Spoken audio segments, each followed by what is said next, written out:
Premier stage, ouais, c'était avec Steven et Julien. C'est pas du tout très légal ce qui s'est passé, mais Est-ce qu'on... Attends, ouais, dit comme ça. on sort pas réel d'une école. Globalement, les projets ne souffrent jamais de trop de communication. Je fais partie des scripts qui bataillent un peu pour qu'on ait moins ce côté paperasse et que vraiment on n'ait plus une image de secrétaire ou de gras de papier. Je tiens à répondre à des haters. Tous les métiers sur un plateau de tournage, j'ai des interactions avec tout le monde.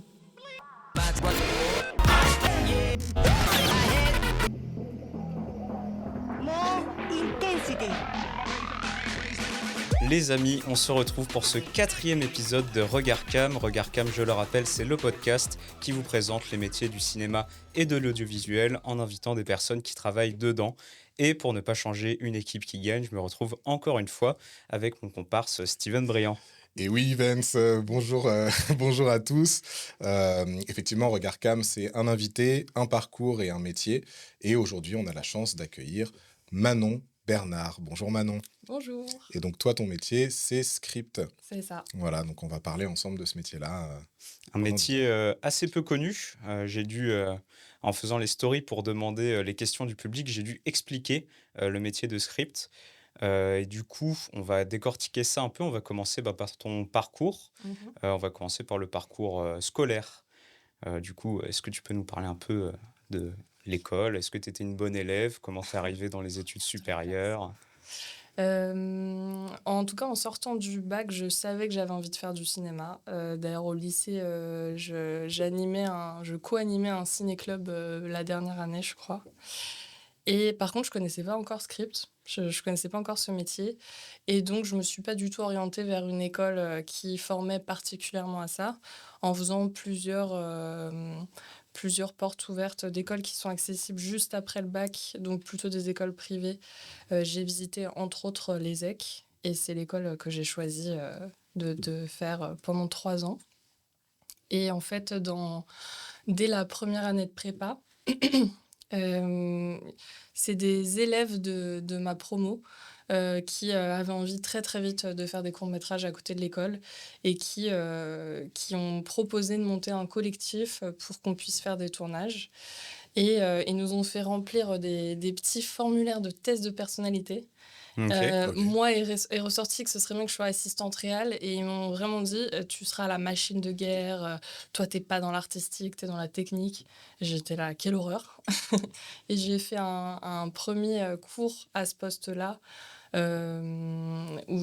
je me plaisais pas trop, et je voyais qu'il y en avait une qui prenait vachement de notes sur tout ce qui se faisait, qui était assez proche des deux réalisateurs et réalisatrices et qui parlait mise en scène avec eux. Je me suis dit mais ça c'est trop bien, j'ai trop envie. Je savais que j'avais envie de faire de la mise en scène en rentrant à l'ESSEC, mais je savais pas exactement quel métier j'avais envie de faire, et je trouvais qu'on sort pas réel d'une école.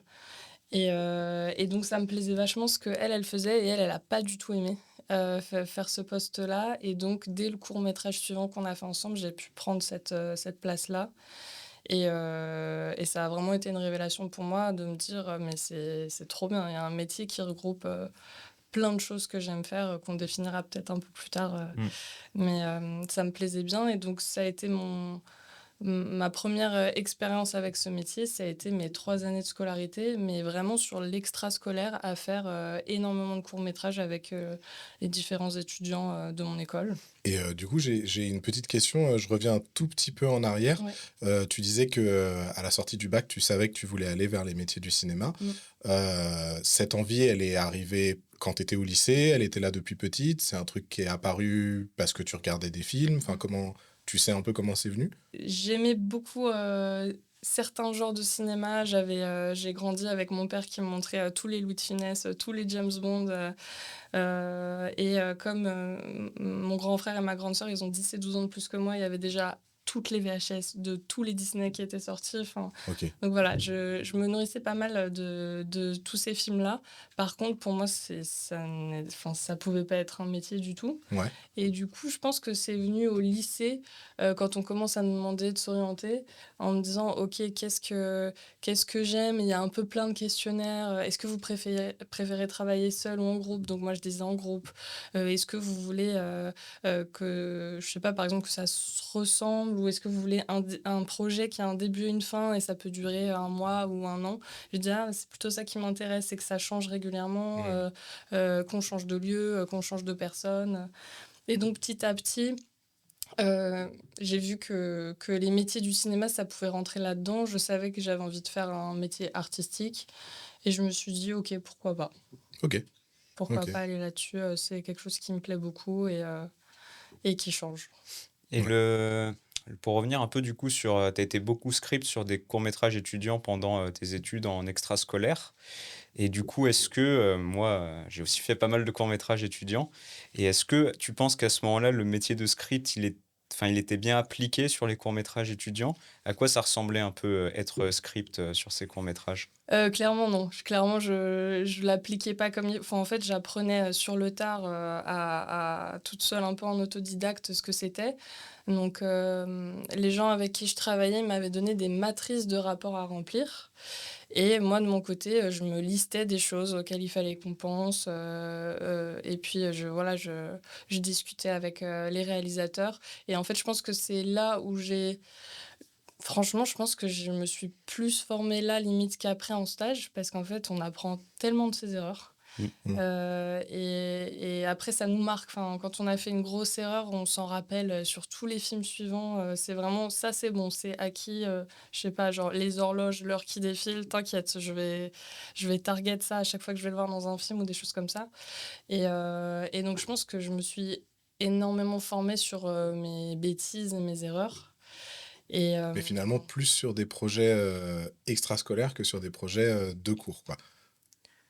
que sur des projets longs, tu veux dire? Ou, Non, sur des quand tu étais à l'école, je de veux dire. cours? Oui, pardon, Heu, Mmh. ah de oui, cours à l'école, pardon. Ou est-ce hem, qu'à l'école, on vous apprenait aussi un petit peu les bases de ce métier-là? Ou est-ce que c'est vraiment les projets que tu as fait avec d'autres étudiants, avec ce collectif d'étudiants, qui étaient plus, formateurs, quoi?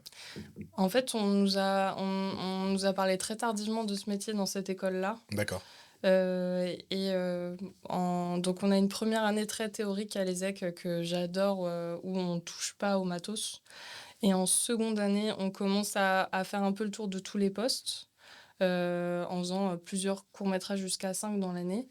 Mais ça reste, à ce moment-là, l'école, nous donne un peu le sentiment que script, c'est remplir, des papiers mmh, et comme en fin de cette seconde année, je savais que je voulais être script et qu'il y avait pas une formation spécifique en dernière année, j'ai décidé de me spécialiser dans le documentaire en me disant: «Bah, en fait, là, je vais vachement apprendre tous les pans de la mise en scène, du cinéma le plus brut, le plus réel, un peu reportage, au film le plus expérimental». Et donc je me suis dit: «Au moins là, je vais me former à la mise en scène». Là où dans l'autre spécialisation que j'aurais pu faire à l'école, qui est un peu métier de plateau et fiction, en fait, j'aurais autant appris à manipuler une caméra qu'à faire un plan de travail. d'accord. Oui, OK, OK. Et tu parlais d'erreurs, tu as cité, l'erreur des horloges. Je suppose que ça veut dire, tu filmes un plan, il y a une horloge dans le coin, tu le refais en fait, d'une scène à l'autre, il y a un quart d'heure qui s'est écoulé. Est-ce que tu peux nous parler de d'autres erreurs vraiment classiques, erreurs de débutant, totales en script? Je sais pas si je Ça, m'en c'est je pour, m'en les rappelle comme étudiants qui ça. nous écoutent, C'est qui veulent ça. faire ce métier. N'hésitez pas à apprendre des erreurs des autres, c'est mieux que de les faire soi-même. Là, comme ça, j'ai du mal à dire. Je sais qu'un truc auquel je pense vachement aussi maintenant, c'est, si je sais que des personnages sont mariés, j'écris tout de suite qu'il y a des alliances. Parce que ça, pareil, mon premier film, c'est pas du tout un truc qui me venait à l'idée qu'il faut qu'on voit qu'ils aient une alliance, à la main. Inception, pour ceux qui ont, la ref, hein. C'est, Tout à fait. voilà, c'est comme ça qu'on sait si, pour ceux qui ne l'ont pas, c'est comme ça qu'on Ah, sait si, Dominique Cobb, dort ou est éveillé. Lorsqu'il dort, il porte toujours son alliance, puisque, dans son rêve, il est encore avec sa femme, quoi. OK. Vous Ah! pourrez regarder le film et comme ça, vous saurez si, quand la toupie continue de tourner à la fin, il rêve ou il est dans la réalité. Encore une autre raison de revoir Inception. Voilà, on l'a jamais trop vu, hein, celui-ci. Est-ce qu'il y avait d'autres erreurs, peut-être, qui te venaient? Bah, Sinon je après, passe, je pense que c'est surtout des choses de point de montage où, avec le temps, j'ai appris ça, c'est aussi avec mes premiers stages, mais j'ai appris qu'il faut pas que tout soit raccordable, mais il faut avoir des points de montage un peu importants et pour ce faire, il faut qu'il y ait plusieurs plans, plusieurs axes différents qui puissent filmer une même action pour qu'on ait une petite poignée, et que le monteur et que les réals soient plus libres de décider où est-ce qu'ils ont envie de changer de plan et notamment, sur des levées ou des assises. Là, c'est vraiment important d'avoir, les mêmes répliques, avant de se lever, des choses comme ça. Ok. Tu peux expliquer ce que tu appelles un point de montage? C'est le fait de pouvoir avoir une action, qui est répétée sur plusieurs plans différents, Hmm. voire plusieurs prises différentes aussi, et avoir la liberté ensuite en montage de se dire: «OK, bah, par exemple, la levée, de tel, personnage, je peux la prendre, je peux la commencer sur le plan large et la continuer sur le plan serré». C'est un peu dynamique, ça me fait un raccord de mouvement, qui est, assez, joyeux pour le montage. Ok. Oui, donc c'est ça. C'est-à-dire que quand on fait un film, on va avoir tendance à filmer la même scène dans des valeurs de cadre différentes, donc avec une caméra plus ou moins proche des personnages en fonction de ce qu'ils disent et ce qui se passe. Et que du coup, toi, tu dois devoir t'assurer que même si la scène serrée, vous la tournez 2 heures après avoir tourné la scène en plan large, il faut que la dynamique des mouvements soit strictement ou le plus proche possible la même que lorsque vous étiez en plan large. Voilà. Sinon, le monteur, il peut pas raccorder les deux plans, quoi. Mmh. Ouais. Et tu parlais aussi, tu as commencé à parler de stages. Donc après tes études, tu peux nous parler un peu de tes premiers stages peut-être? Alors mon tout premier stage, c'était avec Steven. Ah, j'ai peut-être mangé sur, Oh, il n'y une a pas de partie de problème. Steven. Il n'y a pas de problème. Mon tout premier stage, ouais, c'était avec, Steven et Julien. C'est, pas du tout, très légal ce qui s'est passé, mais Est-ce Ouais, qu'on attends, Ah ouais, dit Steven. comme ça, tu vas me mettre dans la sauce. Mais qu'est-ce que tu veux dire? on peut pas être chef script et être en Ah stage. ouais, ouais, ouais. Bah, Comment on peut ah dire oui, ça? ouais, bah alors du coup, je vais le. Vas-y, Non, mais c'est juste, vu la donne conversation ta qu'on a eue version de avant, l'histoire, tu Steven. vois, c'est très suspect, s'il te plaît. Ma carrière n'a pas commencé. Et oui, donc, alors du coup, peut-être je fais un peu Vas-y, fais-le. l'intro. Ouais, ouais. Euh, alors du coup, je sais pas comment tu vas monter ça, hein. Ah, je vais Tu comme vas te ça. débrouiller. Comme Exactement, ça, on va c'est garder top. comme ça, tu vois. Et, mais ouais, donc effectivement, ton premier stage, c'était avec Julien et moi sur une série qui s'appelle Soupa Soupa. Je crois qu'il est encore, c'est pas sûr, disponible sur France TV slash. Et en fait, ce qui s'est passé, nous, à notre échelle, donc nous, on avait coécrit la série et on devait la réaliser. On avait Luc, qui était notre stagiaire premier assistant. Et nous, c'était la première fois qu'on faisait une série. Et en gros, ce qui s'est passé, c'est que plus on avançait dans la préparation, et plus Luc commence à nous dire, mais est-ce que vous avez une script en fait? Et nous, on était là, on ne sait pas ce que c'est une script. Tu vois, on n'avait jamais, pareil, hein, on s'est un peu formé sur le tas et tout, donc on savait pas. Et à un moment donné, il nous dit, ouais, non, en fait, je crois que vous avez vraiment besoin d'une script. Et c'est là qu'on s'est rencontrés chez Swan pendant des repérages. Mmh. Et, euh, et que tu nous as expliqué ton métier. Pour être très honnête, on n'a pas bien compris. Enfin, tu vois, on était un peu dans ce truc de ah ouais, il faut quelqu'un pour assurer la continuité. Bon, ok. Et en même temps, on avait Luc à côté qui était en mode ah les gars, c'est nécessaire quoi. Mmh. Et du coup, on a vraiment fait confiance à Luc en se disant bah écoute, il a l'air de mieux savoir que nous sur ce coup-là.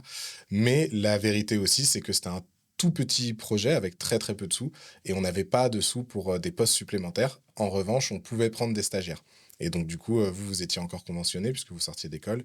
Et du coup, on a pu vous prendre. Donc, c'était légal. Et enfin, c'était légal. Vous étiez déclaré, vous aviez machin. Après, oui, je crois que sur des tournages de plus grande ampleur, c'est ce que tu expliquais, on n'a pas le droit d'avoir des stagiaires à ces postes-là, quoi. Des stagiaires chefs de poste, oui, pas sûr que ça se fasse souvent. Ouais. Mais en tout cas, oui, c'était trop drôle parce que je m'attendais à passer une sorte d'entretien d'embauche, donc où tu es censé, te vendre, en tant qu'individu et vraiment votre première question, c'était: «Est-ce que tu peux nous dire à quoi tu vas servir, sur le projet? Qu'est-ce que c'est que ce métier?» et c'était la première fois que je passais un entretien, Genre, comme ça, quoi. ouais, De avec mecs cette qui savent question. pas. Mais ouais, mais pour nous aussi, c'était tout à fait nouveau. Et je pense que c'est un des trucs, hein, c'est dans ces métiers. On peut faire des films à deux avec une caméra, mais en fait, dès qu'on commence à prendre un peu d'ampleur dans les projets, notamment dans les projets de fiction qui demandent du temps d'écriture, de préparation, etc., il y a effectivement des métiers qui apparaissent qui, en fait, sont là pour faciliter. Et surtout, quand on a terminé Soupa Soupa, on s'est vraiment dit avec Julien, mais comment on aurait fait si tu n'avais pas été là, en fait, quoi. Et effectivement, Luc avait tout à fait raison d'insister pour que tu nous rejoignes. Et nous, on était aux fraises, hein, franchement. Et heureusement que tu étais là. Et la monteuse était très heureuse que tu sois là aussi, hein. Elle nous l'a dit, elle nous l'a répété, qu'elle avait rarement vu des rapports de script aussi bien tenus. Donc en vrai, ça nous a énormément aidé aussi parce que, comme je disais, c'était un tout petit budget. Et donc, du coup, ça fait qu'on n'avait pas beaucoup de jours avec la monteuse. On n'en avait pas suffisamment, quoi. Donc, le fait d'avoir des rapports de script qui étaient bien faits, ça lui faisait gagner énormément de temps, en fait, pour aller chercher les rushs, etc.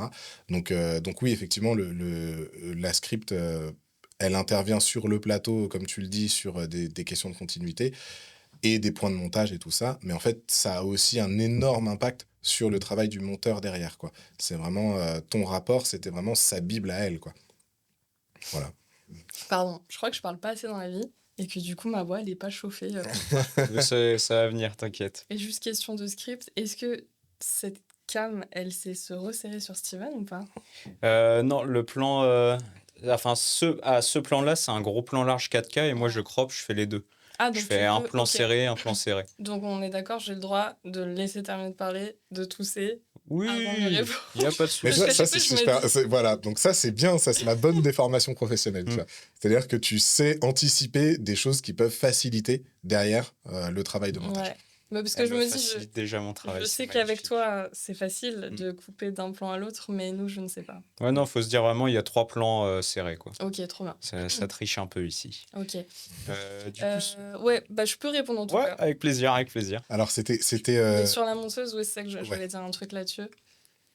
C'est drôle parce que je me suis rendu compte à la fin de la saison 2 d'une série que je tourne en ce moment qui s'appelle La Colo, qui est une série pour les enfants, que c'est la monteuse de Soupa Soupa. Oh, Et sérieux? on n'avait jamais Trop fait bien. lien et c'est devenu une amie, donc c'est trop Ah, drôle. Et trop elle se cool. souvient très bien de cette époque-là, Ah elle bah avait ouais. adoré faire ça. Ah, c'était Et, cool. et sinon, oui, en fait, c'est une des personnes qui m'a donné une de mes premières grandes leçons sur mon métier, que maintenant je m'applique toujours, c'est que, encore une fois, j'étais dans mes premières expériences et je venais beaucoup soulever des problèmes. Mm. Et du coup, j'arrivais, même si je le faisais pas du tout énervé ou quoi, j'arrivais un peu avec une énergie négative. Et je me souviens qu'un jour, tu as saturé et tu m'as dit: «Écoute, OK, trop bien de les soulever, mais est-ce que tu as des solutions à proposer à ça?» Parce que du coup, j'arrivais un peu, cassante en disant, enfin, je grossis les traits, mais ça, on peut pas le faire. Ça va pas marcher. Et tu m'as dit ça m'a vachement marquée et maintenant j'arrive jamais avec, comment on dit? Juste le problème. Ouais, j'arrive jamais avec ce mood-là quand je vais Mm. parler au réalisateur. Je viens en disant, «Si on fait comme ça, voici les problématiques qu'on peut rencontrer. Mm. Pourquoi pas si ça te dérange pas? Sinon, voilà les solutions que j'ai à te proposer». Ouais. Bah, je pense que c'est marrant parce que maintenant que t'en parles, je le remets à peu près. Je pense que c'était vers la fin du tournage, non? Mmh. C'était pas dans l'appart où on a fait du feu. On a fait du feu dans un appart. Et, Je me mais souviens plus, mais je pense crois, que ça je arrive crois que à peu À près ne c'était. une pas reproduire saturation. chez vous. Ouais, mais et je pense que ça aussi, enfin, c'est un point intéressant que tu soulèves, c'est que bah, les tournages, c'est long.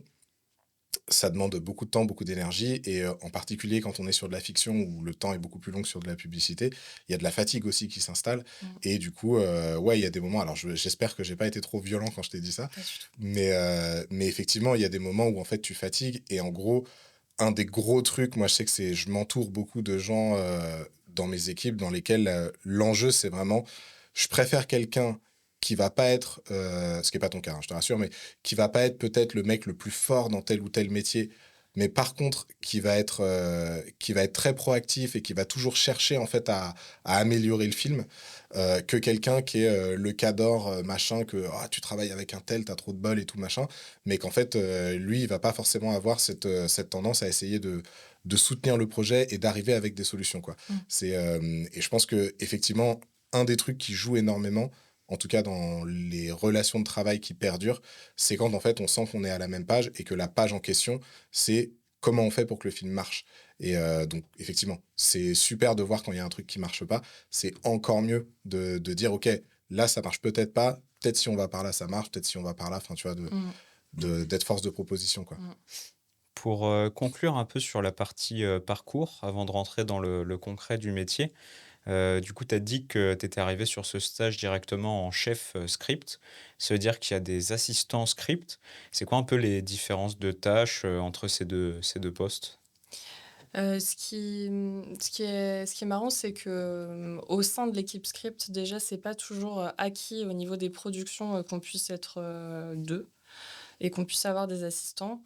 Et contrairement, par exemple, au 1er assistant cam, 2e Mmh. assistant cam, 3e assistant cam qui ont des tâches vraiment très préétablies, prédéfinies, nous, c'est plutôt comment est-ce qu'on peut, soulager le ou la chef de ce qu'il a à faire et ça dépend vraiment, d'une personne à une autre. Il y a des scripts, qui, ne si elles peuvent, se débarrasser de tout ce qui est rapport, y compris le rapport montage qui peut être pourtant quelque chose d'assez personnel, elles refilent, tout aux assistants et elles sont vraiment beaucoup plus disponibles, à la mise en scène, près, du ou des réals. Il y en a d'autres qui vont garder certains rapports. Moi, par exemple, quand j'ai la chance d'avoir, une assistante, c'est beaucoup un travail de photo et un peu d'archivage. Donc, c'est là où justement je peux être plus disponible aussi pour, mes metteurs en scène. Elle va prendre toutes les photos des plans, des costumes, les trier. Elle me pré-remplit des rapports, notamment le rapport production pour le soir. Mais c'est vraiment, propre à chacun, à chacune. Tu peux nous expliquer, rapidement ce que, c'est quoi un rapport de script et pourquoi est-ce que vous prenez des photos? Alors déjà, rapport de script, ça n'existe pas. Ah, je je m'en vais. Allez, bonne soirée. Ouais. Non, il y a le rapport, je dirais, principal, c'est notre rapport, montage, donc qui, est fait à l'intention, du monteur, pour lui faciliter le travail, par la suite. Donc le monteur, est rarement sur un plateau ou alors, va passer faire un petit coucou, mais c'est tout et donc on lui note bien tous les plans qu'on fait, qui sont décrits avec toutes les prises et surtout, quelles sont les meilleures prises donc vues, avec les réals. Et pourquoi c'est les meilleures prises? Est-ce que c'est, dans, un petit détail sur le jeu, à telle réplique? Est-ce que, c'est, parce qu'on a fait une version différente ou à la fin on fait un panneau? Enfin voilà. Donc on décrit tout, et c'est des rapports pour le montage. Il y a aussi un rapport, qu'on fait plutôt le soir en fin de journée qui est le rapport, production. Donc là on fait un peu un compte rendu, à la production, des horaires de tournage, de la présence des comédiens, également s'il y a eu un problème, un accident de travail ou des choses comme ça et après il existe d'autres rapports que tu as mis dans ta définition du métier, Alors, c'est une pour expliquer. définition du moteur de recherche. Oui. Je sais pas si elle était. T'en as pensé quoi d'ailleurs de cette définition? En fait, moi, je fais partie des scripts qui bataillent un peu pour qu'on ait moins ce côté paperasse et que Hmm. vraiment on n'ait plus une image, de secrétaire ou de gratte-papier et depuis que je suis passée chef, je ne fais plus jamais de rapport image. Un rapport image, ça ressemble un peu à un rapport montage en beaucoup plus condensé où on va juste écrire, les cartes, des caméras, les prises, les clips et on cercle et c'est à peu près tout. Il y a quelques informations en plus mais c'était aussi surtout, il me semble, hein, je suis pas sûre de ça, mais du temps, du labo quand on développait la pellicule pour avoir, tout de suite sur un document un peu condensé les meilleures prises. Maintenant, moi, à chaque fois, j'appelle les monteurs en début de tournage, je leur dis: «Toutes les infos dont tu as besoin sont sur, le rapport montage et donc tu auras aussi le nom des cartes, des caméras» et à chaque fois, on me dit: «Ah oui, non, mais très bien». Donc ça a jamais été une difficulté de demander de plus le faire Mmh. et le dernier rapport dont tu parlais, qui est le rapport, journalier qui est aussi, malheureusement appelé le mouchard. Ça, c'est, vraiment un rapport, où on écrivait, presque, par minute, on en est où? Quand est-ce qu'on commence à faire la mise en place d'un plan? Quand est-ce qu'on le tourne? Quand est-ce qu'on le termine? Quand est-ce qu'on commence le suivant? C'est ultra chronophage et c'était un peu pour, les producteurs, pour avoir une tendance un peu de notre productivité sur le plateau et pourquoi là on traîne et alors après ils vont aller questionner, les réals ou quoi et ça, pareil, j'en ai fait, très peu en assistante et ça n pour moi ça n'existe plus ce truc-là et voilà, donc rapport image, je sais qu'il y a encore, des scripts qui le font ou qui, le font faire à leurs assistants. D'ailleurs, ça peut aussi être un argument pour être accompagné. C'est que nous, on a besoin de quelqu'un pour nous aider, mais en plus, en bonus, vous aurez un rapport image, voilà. C'est aussi propre, à chacun et chacune. et Ok. et les photos, du coup? C'est quoi ta question? Les photos? Ouais, voilà. Non, c'est, du coup, tu disais que vous prenez aussi des photos Mmh. et donc ma question, c'est à quoi ça sert? Alors, il y a déjà les photos des costumes des comédiens, parce que ça va nous aider, par la suite pour nos raccords, donc de savoir, en jour 1, dans la continuité de l'histoire, comment ce personnage est habillé et donc on va aussi, l'écrire. On va décrire le costume, mais on va aussi prendre une photo parce que c'est assez parlant assez rapidement de voir. Mais c'est bien d'écrire parce que de temps en temps, tu fais tes photos un peu à l'arrache, de nuit, c'est un peu flou. En fait, Mm. si c'est, dans, des bureaux, tu sais pas si c'était la chemise bleu ciel ou la chemise bleu clair, Ouais, en fonction aussi de comment elle est éclairée ouais. ou quoi. Hein, ouais, ouais. Donc Ok. c'est pas mal d'avoir aussi des notes et d'en avoir discuté avec les costumes. Mais donc on a des photos des costumes. Moi, j'aime bien aussi avoir des photos des plans. Ça m'aide, à déjà, j'aime bien les mettre sur mes rapports de montage puisque je trouve ça assez facile à lire pour les monteurs. Ils peuvent feuilleter toutes leurs pages et voir rapidement, un plan qu'ils cherchent et puis moi, ça m'aide à me dire: «OK, bah, je j'ai un peu une visibilité globale de cette séquence». Je trouve que niveau des regards, tout fonctionne à peu près bien au niveau des axes, j'ai l'impression que c'est bien couvert. Ok. Bah alors du coup, c'est bien. Je pense que ça m'amène assez naturellement à la question. Enfin, tu y as déjà partiellement répondu, donc je vais juste te la reposer, mais c'est plus si jamais il y a des choses que t'as pas pu expliciter. C'était la première question un peu sur le métier et en gros sur concrètement ton métier, il consiste en quoi? Tu arrives à quel moment dans le processus de création d'un film? Tu fais quoi? Est-ce qu'il y a plusieurs étapes? Est-ce que tu vois, là, on parle essentiellement du tournage, mais est-ce que, bon, enfin, j'imagine, enfin, je sais qu'a priori, on se parle avant le tournage, mais donc justement, comment tu travailles une fois que le tournage est fini? Tu as évoqué le fait de parler avec les monteurs. Est-ce que, voilà, l'idée, c'est, est-ce que tu peux décrire un peu à quelqu'un qui connaît pas ce métier, en fait, simplement, c'est quoi les grandes lignes de ton taf et dans le quotidien, ça ressemble à quoi, quoi? Et là, c'est beau parce que ça te fait un super flashback de l'entretien d'embauche avec Steven. On recommence, Mmh. tu vois? Parce qu'en fait, j'ai toujours pas compris après toutes ces années, tu vois? Et Et ouais, vaste question. En effet, on arrive, avant le tournage en prépa, des films. Hem, c'est un peu difficile à résumer ce métier parce qu'il y a tellement de choses dedans. Mmh, moi, j'ai tendance un peu à dire qu'on est garant de 3 grands pans, à commencer par la cohérence du film, du projet, ça peut être également une série. Et donc ça arrive vraiment dès la prépa puisque ça arrive dès la lecture, du scénario. Où on va peut-être relever, des incohérences. Je pense par exemple à, un film sur, une enquête policière. Le fait que nous, bah, on va commencer à l'étudier et j'en parlerai après, mais à faire une continuité. On va peut-être relever, des problèmes dans les dates ou dans, les étapes de l'enquête? les témoignages. Ah. C'est ça que je voulais Ah dire. oui, oui, parce que du coup, ils vont révéler des infos et il faut pas que certaines infos arrivent trop tôt ou des choses comme Oui, ça. voilà, il Ouais. pourrait y avoir des incohérences au niveau des différents témoignages, de la temporalité dans laquelle ils arrivent ou alors, on parle d'une info, mais en fait, on apprendra ça que plus tard que Genre ça a Shutter lieu, Island, quoi. Ça doit être un bon casse-tête de ah ouais. script. Je pense que les films de Nolan, je pense que Tenet, Ouais, ouais, mais c'est Tenet, compliqué. ouais, et ben tu vois, Tenet, genre, j'avais lu un truc où je l'avais vu dans un making-of, je sais plus, sur, tu vois, enfin, vous avez peut-être vu Tenet, tu vois la séquence de course-poursuite en voiture, où Oui, il y a une voiture qui se remet à ouais. l'endroit et tout machin. En fait, j'ai vu un truc où ils ont embauché un mec dont le taf sur cette séquence-là, c'était uniquement de savoir dans quel sens devait. En gros, il y avait la script générale, quoi. Ouais. Les mecs, les cascadeurs, les trucs, les machins. Et il y avait juste un gars qui était en mode là, la voiture, il faut qu'elle soit en marche arrière, mais il faut qu'on filme à l'envers parce qu'on va le mettre à l'envers pour qu'elle aille en marche arrière à l'envers et pas en avant, tu vois. Mmh. Et en gros, il disait qu'il y avait des moments. Donc lui, il avait potassé juste cette poursuite pendant genre 3 mois, quoi. Et qu'il y avait des moments où il shootait la scène et il y a un mec qui pose une question et la question, le gars, il a un doute. Et ils étaient obligés de tout arrêter, quoi. Ils étaient en mode, OK, ils étaient avec des petites voitures. Tu sais, ils étaient avec des petites voitures en mode, bon, bah alors attends, lui, il va comme ça, nous, on filme comme ça. Du coup, ça arrive après. Mais du coup, ce sera avant dans le film. Du coup, faut pas révéler. Parce que du coup, dans Tenet, t'as eu un petit reveal sur cette voiture qui a un accident. Et en fait, après, tu revois la scène dans l'autre sens et tout. Mmh. Et apparemment, c'était un énorme casse-tête. Même, tu sais, ils apprennent des. Il y a la phase de l'interrogatoire, là, où ils Mmh. apprennent des. Enfin, ils parlent à l'envers. Tu sais, ils discutent avec un mec qui est dans la temporalité inverse. Ouais. Et en fait, ils devaient apprendre le texte en phonétique inversée Ah pour que l'enfer. quand on est de l'autre côté de la vitre et que le mec parle, on a l'impression qu'il parle à l'endroit.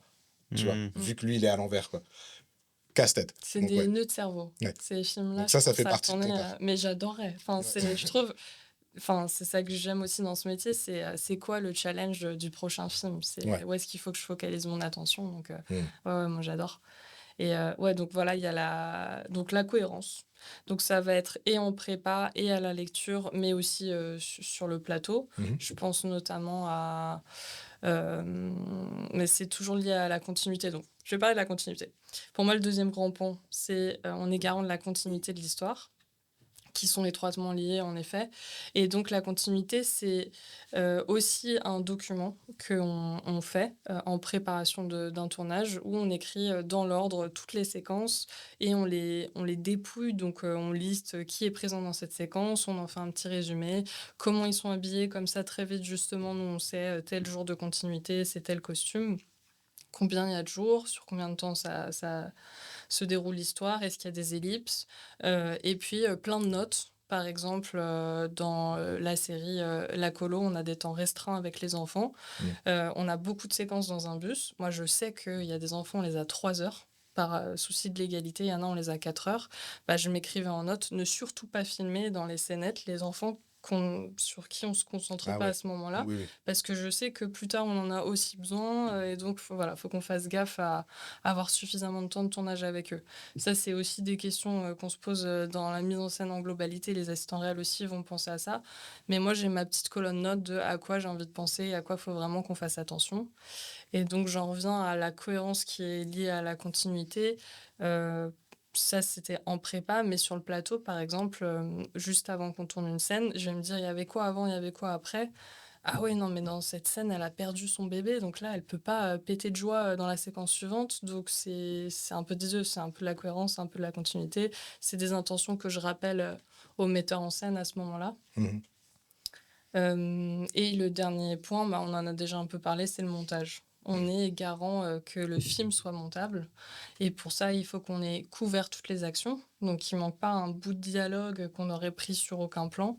Il faut qu'on puisse, avoir donc ces fameux points de montage, donc qu'on ait, plusieurs, axes potentiellement, sauf si c'est un plan séquence, où on puisse, passer de l'un à l'autre. Et qui est aussi, pas de problèmes techniques, du genre, des regards cam, des ombres de perche, des D'accord. enfin voilà, un Ouais, problème de mise au point, donc tu as quand même, en fait, sur le plateau, tu as, mine de rien, beaucoup de responsabilités ou du moins beaucoup de choses sur lesquelles tu dois être alerte, quoi. mmh. Et beh, c'est vraiment si on prend tous les métiers, sur un plateau de tournage, j'ai des interactions avec tout le monde. Parce Ouais. que, tout ce qui concerne les raccords, ça peut être autant des raccords de costumes que d'accessoires justement, pour vérifier que ce soit montable, qu'on tient toujours la tasse dans la même main, des choses Mmh. comme ça. Ça peut être, des raccords, de lumière, enfin c'est donc évidemment, on n'est pas seul responsable. À chaque fois, il y a ce corps de métier qui est responsable de ce moment-là. Mais nous, on a un peu tout ça en tête tout le temps pour Ouais. être sûr qu'au C'est une manière de montage, s'assurer que personne n'oublie, enfin, ouais, s'il y en a un qui oublie, l'autre y pense, ouais. et ouais, OK, OK. Et le dernier point dont j'ai pas parlé, mais qui est le plus passionnant pour moi et qui fait que j'aime ce métier-là, c'est vraiment l'étroite collaboration artistique, qu'on a avec, les metteurs en scène et Mmh. donc cette relation-là qu'on crée, où nous, on a pour but que de servir leur film et celui qu'ils ont imaginé, donc on n'est pas là pour dire: j'aurais pas fait ça, c'est pas trop à mon goût à moi», Ah, pas ouf ton idée. mais comme on a eu ce travail dès la prépa de Ouais. c'est quoi que toi tu veux raconter, Mmh. c'est quoi tes intentions? OK, bah, moi je les ai en tête et quand on est en tournage, si tu es fatigué, stressé, que tu as du mal à prendre du recul, je suis un peu, le garde-fou aussi, Ouais. sur cette partie-là, Ouais, je pense on va avoir l'occasion d'en On en reparler, reparle, mais d'ici, 5-6 d'ici minutes. 5-6 minutes, Parce mais que oui, carrément, on va en reparler. très C'est bien. parce que oui, du coup, c'est vraiment une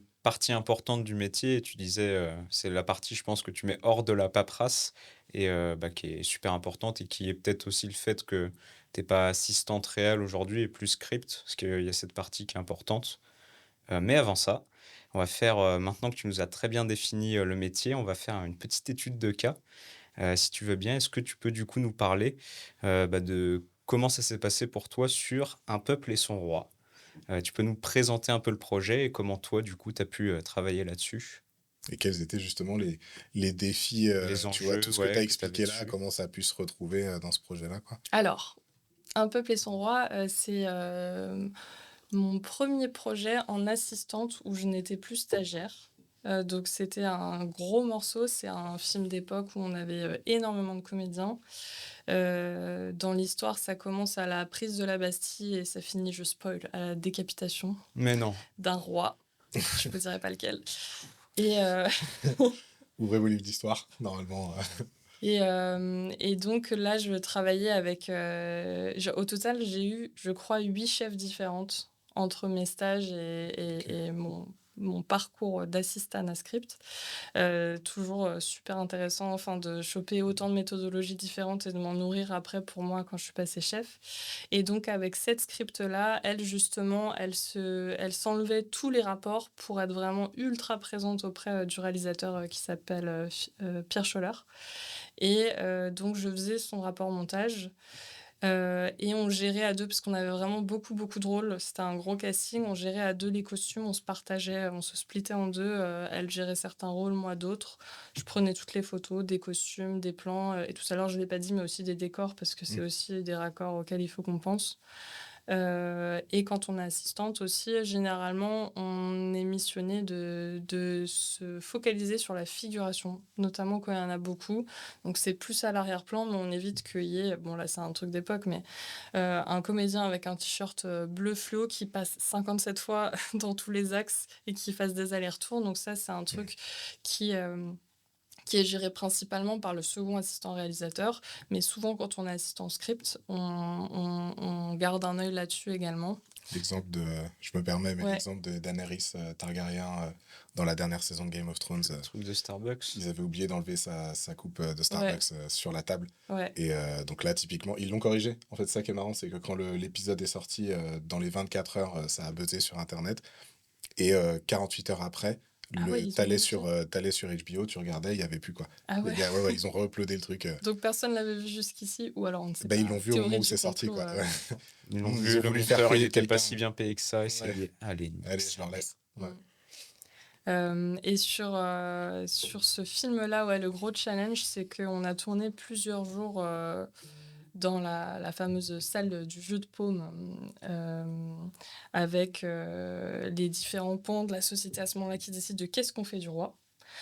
Et on tournait dans un décor où on avait, 3 murs sur 4 de fait. Je sais plus pourquoi, on n'avait pas le quatrième mur. Et on s'est dit: «Bah, c'est pas grave, on va tourner une fois dans cet axe et après on va retourner dans cet axe en flippant l'image. Comme ça, on a la bonne incidence lumière de l'autre côté pour faire le quatrième mur, et on revoit, 2 murs, qu'on avait vus dans le plan d'avant. Et pour ça, il fallait du coup tout penser en miroir, notamment, tous les révolutionnaires qui ont, leur cocarde, il fallait la changer de côté pour se dire qu'après on allait flipper l'image et qu'il fallait qu'elle soit du bon côté. C'était un peu Tenet, quoi. C'était un Ouais, petit ouais. c'était ouais, ouais, quand on a parlé, j'ai repensé à ça. Et on avait aussi, une sorte de juré, alors j'arrive pas à me rappeler, si c'était, des membres du clergé ou quoi, mais il y avait une sorte de juré, qui, étaient 4 et qui écrivaient tous de la main droite. Bah, là, il fallait qu'on les flippe de position parce qu'on les voyait dans les 2 plans et qu'ils écrivent tous de la main gauche. Et on avait de toute façon pas assez de figurants parce que c'était monstrueux de remplir toutes les tribunes, plus, les gens du peuple qui étaient au balcon. Et donc pour avoir, assez de figurants, on a réutilisé les mêmes et ceux qui jouaient, la bourgeoisie, après ils passaient, du côté, des potes de Marat et Robespierre et tout ça. Et donc fallait les changer de costume et moi je commençais à être ultra physionomiste et à me dire: «OK, lui, vraiment, on l'a vu en gros plan 5 6 fois, lui par contre on le remet pas». Mmh. Par contre, eux, on les a pas trop vus, on peut se permettre de les changer et puis avec une autre perruque, c'est vraiment une autre personne, donc ça marche et tout ça.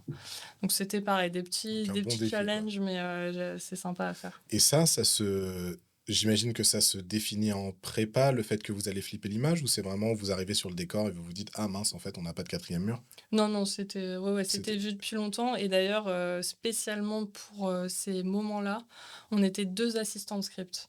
OK, Moi, j'ai ouais, fait, d'accord. tout le tournage et à ce moment-là, on avait réussi à avoir en renfort une autre, assistante script pour gérer tout ça, parce qu'il y avait vraiment énormément de choses à Ouais. voir. Et cette script qui s'appelle Jeanne et qui, entre autres, aujourd'hui, a fait, Les Misérables. Ok. Ah! Elle est restée dans le film historique, quoi. Elle aime bien, ouais, Est-ce que pareil. c'est le ça se fait pas de demander s'il est bien du coup? Parce que j'hésitais à le voir, là, je suis en train de le relire. Alors toi, tu parles du prochain film parce qu'elle, elle a fait Les Misérables de Lajli. OK. Ah, ok. Ah Ah, OK. j'étais pas sur celui-là. OK. Ok, ok. Ah bah non, je Ouais. pensais du coup juste à je crois que c'est juste Jean Valjean qui est sorti. Ouais. Ouais, il y a Ouais, Jean OK, Valjean oui. et il y a aussi un film, Les Misérables, qui va sortir dans pas longtemps, D'accord.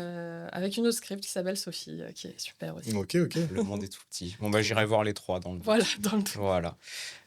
Du coup, on va peut-être Eh ben, on va avancer sur un autre projet sur lequel, pour le coup, on a travaillé ensemble et on s'est dit que c'était intéressant d'en parler puisque l'invité du dernier épisode, c'était Mehdi Lefad, qui était donc réalisateur de la série Captain Laserhawk Blood Dragon Remix, sur lequel on a travaillé avec lui et sur lequel tu étais du coup présente Mmh. pour les séquences en prise de vue réelle, slash pixelation, c'est-à-dire animation en stop motion d'êtres humains et donc avec tout plein de contraintes qui viennent avec.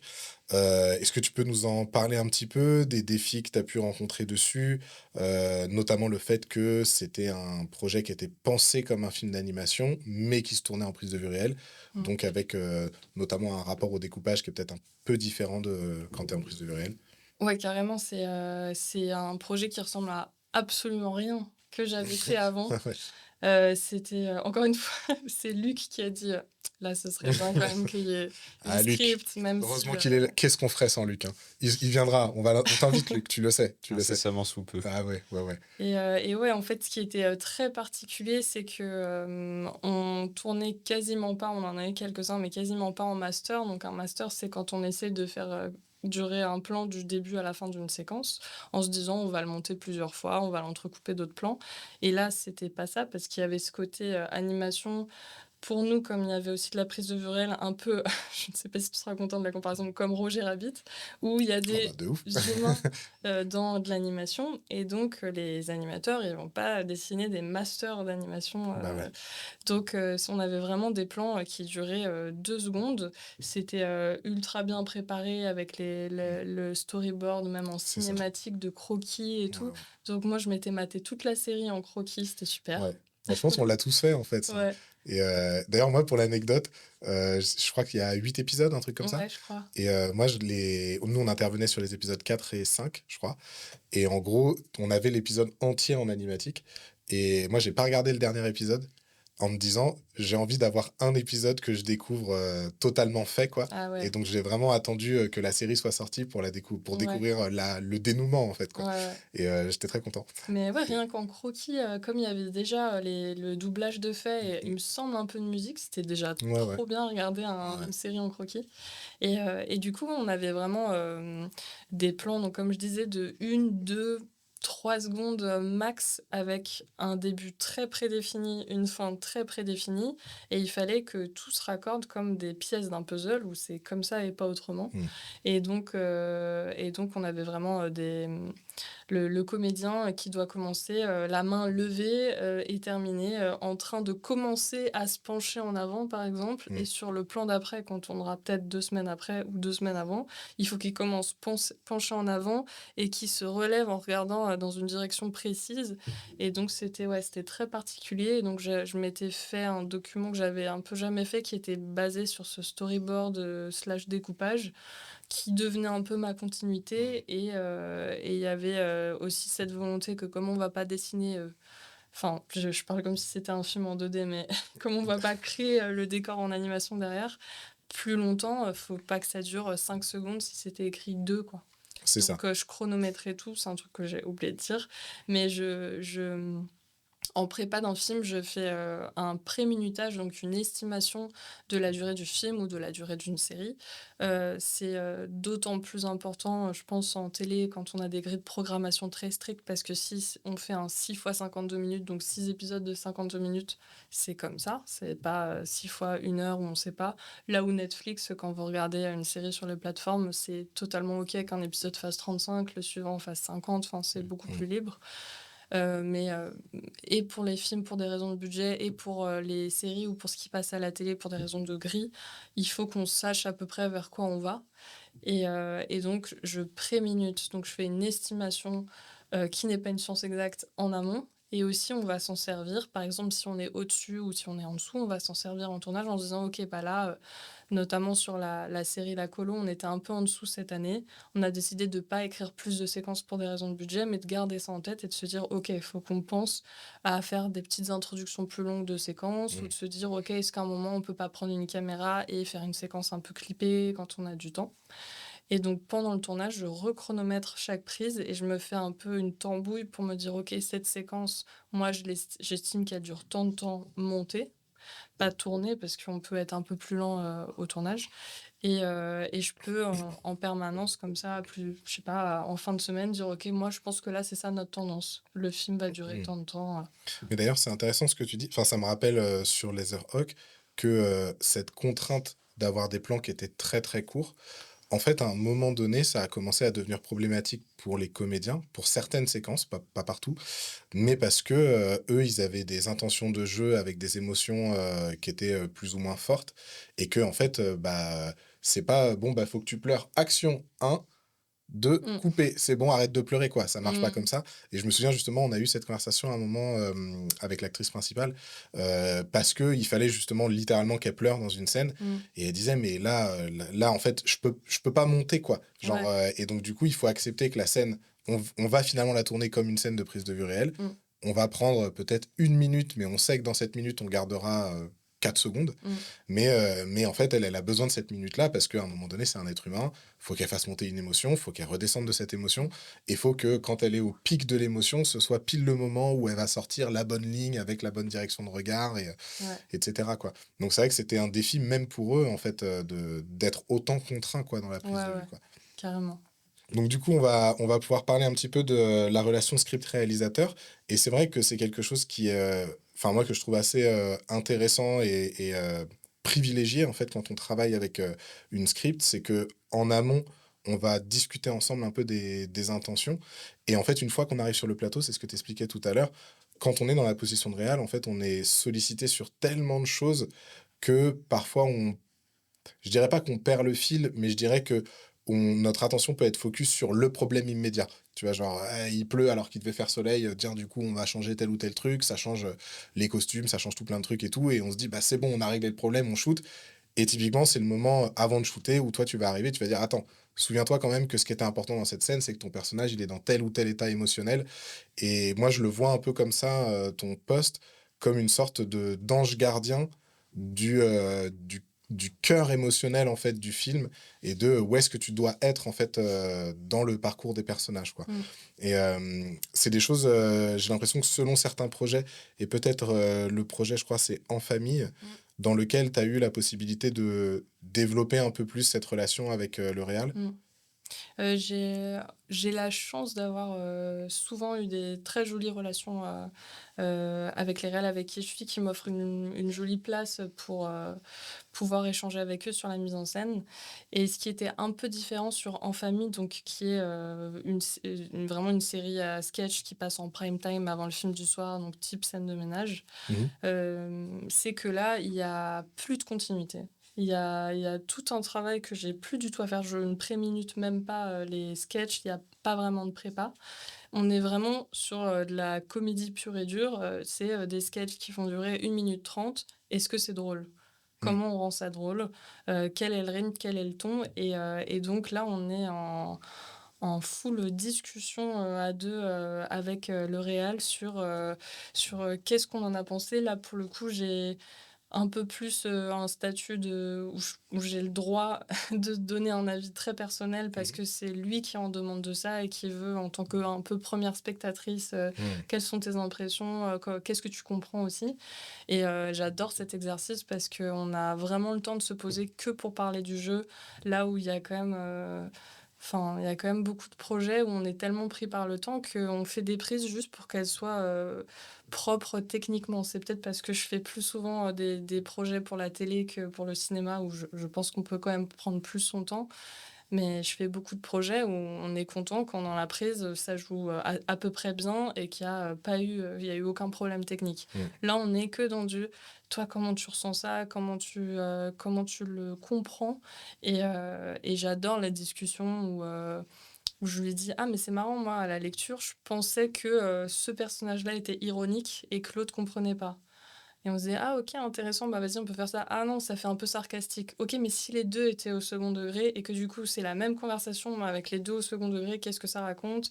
Vas-y, c'est bien plus drôle, c'est bien plus malin de le Ouais. filmer comme ça». Donc vous êtes, enfin le réalisateur en question, il est ouvert à accueillir des idées, et à tester des choses, en fait, quoi. Ouais, Il a cette liberté-là, quoi. ouais, Ça, parce c'est du luxe, hein. on n'a pas énormément de temps non plus, mais Ouais, on a un peu que ça à discuter, quoi. ouais, c'est trop De bien. tester des choses sur le jeu et c'est Ouais. trop bien. Mais parce que c'est vrai que pour le coup, là où je te rejoins, c'est, enfin moi mon impression, sur les tournages, c'est Mmh, qu'il y a souvent ce truc, ce que tu décris quoi, de, en fait, à partir du moment où la prise, elle est, techniquement correcte, mmh, en fait, tu tellement, tu speed quoi et des fois c'est hyper frustrant parce que tu là ça m'est arrivé, récemment sur une pub, tu vois? Où, on avait une prise, on avait beaucoup de planètes à aligner pour que notre prise soit bien mmh, et on finit par avoir une première prise qui est bien. OK, cool. On fait une deuxième prise, elle est bien et en fait, je sens que l'énergie est en train de monter. Tu Mmh. vois? Je sens que la prise suivante, ça va être la prise parfaite.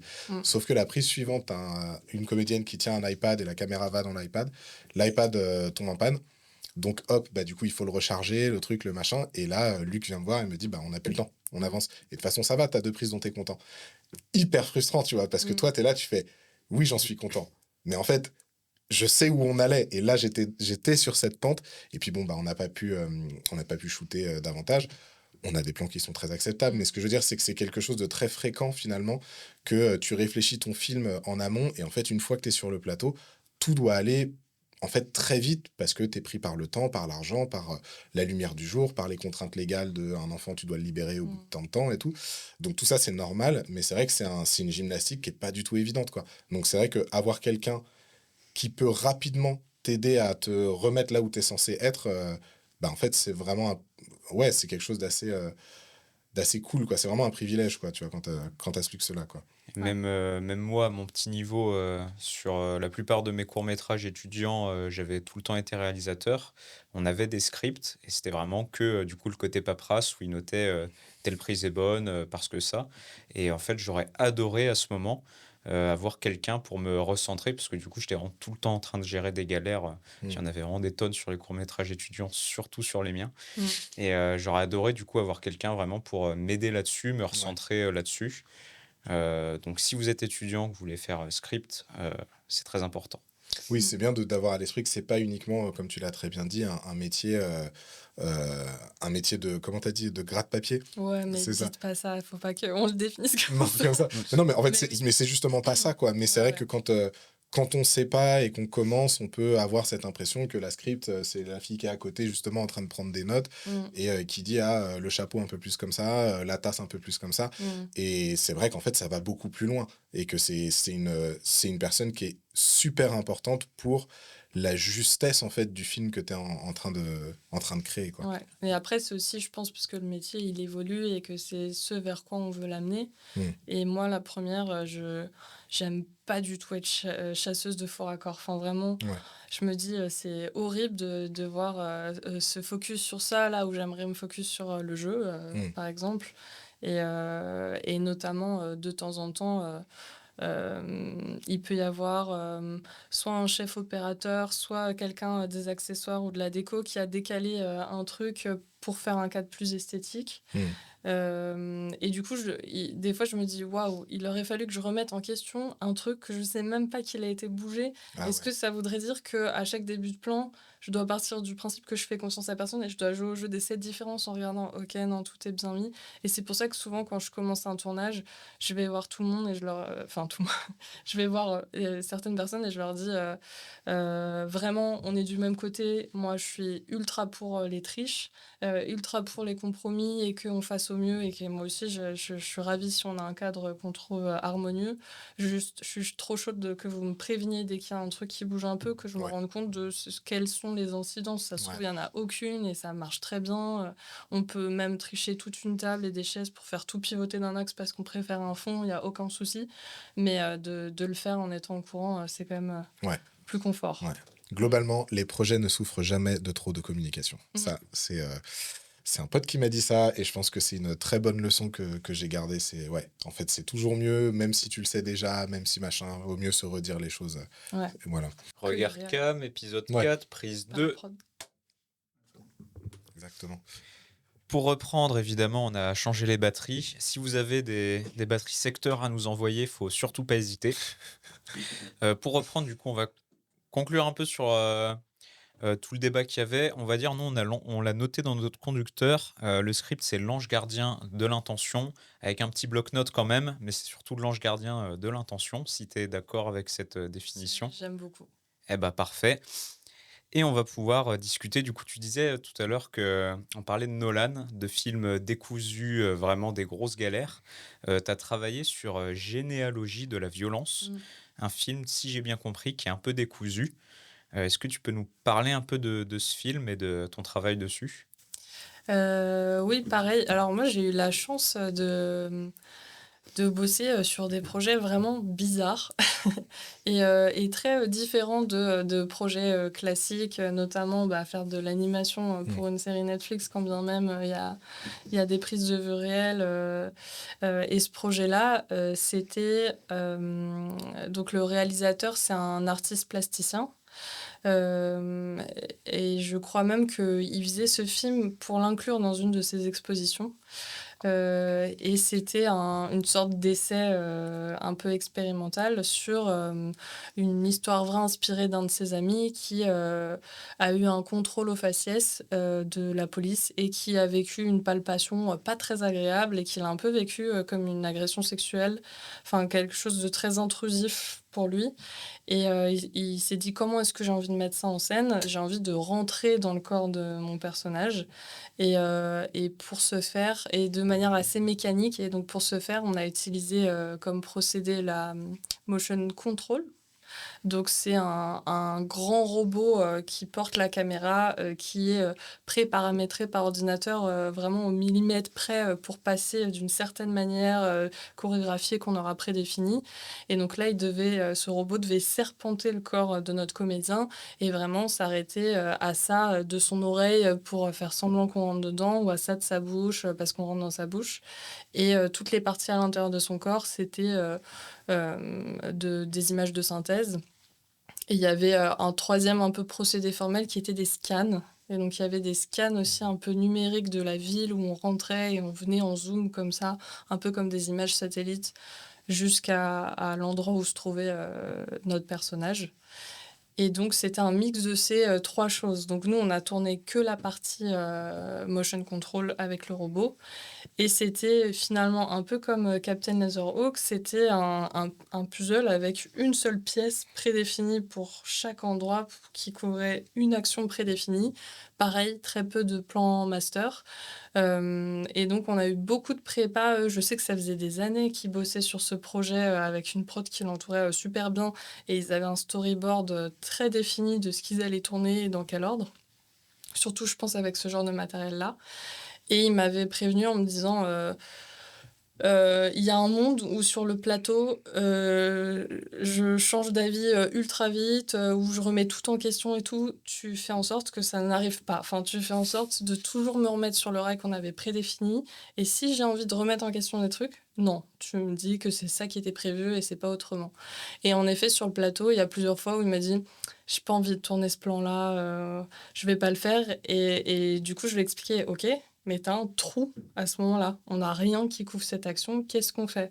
Donc, à certains moments, c'était pas grave parce que ça ressemblait un peu à une ellipse.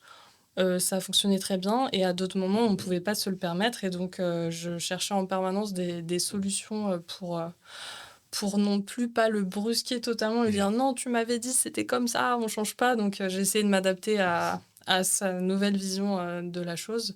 Et pareil, trop intéressant de bosser sur ce genre de projet où évidemment on tourne tout dans le désordre. Et donc il faut que je me rappelle qu'est-ce qu'on n'a pas déjà fait. Et à quel point c'est très problématique si on enlève un plan, quelle incidence ça aura, quoi. Mais d'ailleurs, le film est sélectionné pour les Césars, si je dis pas de Alors, bêtises. Ouais. je pensais, en fait, il était en présélection, Ah, il mais il était en fait pas partie présélection. des 4 finalistes. Sérieux? Ouais, je suis Ah un peu ouais, parce que moi j'aurais mis une grosse pièce sur le fait Bah ouais, il est trop trop bien. ouais. Il est Ah, tu l'as vu? disponible, ouais, il est disponible sur Arte. Je l'ai vu sur Arte, du coup, court-métrage, court-circuit, je pense, ça doit s'appeler l'émission. Et du coup, moi j'ai trouvé que c'était un film très très fort, très très beau formellement, tu vois, qui Mm. ressemble pas en fait aux autres films de la sélection, quoi, on va dire. Et en plus, je trouve que justement, le titre est une vraie clé de lecture du film. Et j'ai trouvé ça très puissant que il n'explicite jamais en fait la sensation, mais c'est vraiment toi, spectateur, tu comprends la violence que c'est de vivre un palpage et sans raison. Parce Mm. que pour le coup, le personnage, il a rien fait, quoi. Mm. Et du coup, je trouvais que c'était très juste et très délicat et en même temps très violent. Et du coup, moi, j'ai vraiment vu le film, je me suis dit, ouah, putain, celui-là, c'est sûr, il prend le prix, quoi. Mm. Et non, il est pas Et arrivé. non. Bon, c'est pas grave, ça reste un excellent film que je recommande, qui dure pas très longtemps, qui doit Non, durer non, 15 minutes, un truc comme ouais. ça. Ok, bah super. Et ben du coup, on peut peut-être arriver sur Les questions de la fin Exactement. pour cette deuxième partie parcours avant de s'amuser un peu plus. On s'amuse beaucoup déjà. On va s'amuser encore plus. Trop bien. On va finir du coup avec la petite question un peu classique et ensuite les questions des abonnés. La question classique, c'est être quel conseil est-ce que tu donnerais à une jeune fille qui rêve de devenir script, peut-être qui est au lycée, qui sait pas trop ce qu'elle veut faire après comme école, après le bac? Alors déjà, j'ai envie de casser un petit truc que tu dis, c'est que c'est vrai que c'est un métier à prédominance féminine et que du coup, on Ah a ouais, j'ai l'impression... dit jeune fille parce que Ouais. du coup, t'es une fille, à chaque Ouais, fois j'adapte.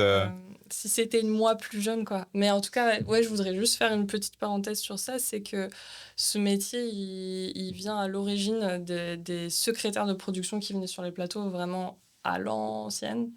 Et quand il a commencé à avoir les films parlants, bah, petit à petit, ce métier, il s'est transporté où c'était plus que des notes pour le montage, mais c'était aussi un accompagnement des réalisateurs. Et enfin voilà. Petite parenthèse fermée, mais déjà, les garçons, vous êtes les bienvenus également dans ce métier si vous avez envie de le pratiquer. Et sinon, ce que je conseillerais, bah, c'est de faire un maximum de courts-métrages et de tournage de manière générale, tant qu'on a le temps. Par exemple, pendant ses études, si on a du temps libre, c'est ce que je disais un peu au début, mais je pense que c'est ce qui forme le plus et c'est super enrichissant d'évoluer comme ça. Et je suis assez convaincue qu'aujourd'hui, quand je suis sur des plus gros projets où on est vraiment comme sur des rails parce qu'on est, je sais pas, on est des techniciens rodés, bah, dès qu'il y a le moindre problème, moi j'ai 10 solutions à proposer parce que je pense que j'ai tout vécu en termes de film guérilla et c'est ça qui est méga intéressant. C'est parce qu'on a fait du cours et que c'est des trucs fauchés qu'on fait un peu à l'arrache, donc ce que j'appelle les films guérilla, et bah, on a appris à être ultra débrouillard et à sortir de situations très problématiques. Donc voilà. Et puis surtout, on s'amuse beaucoup, c'est super.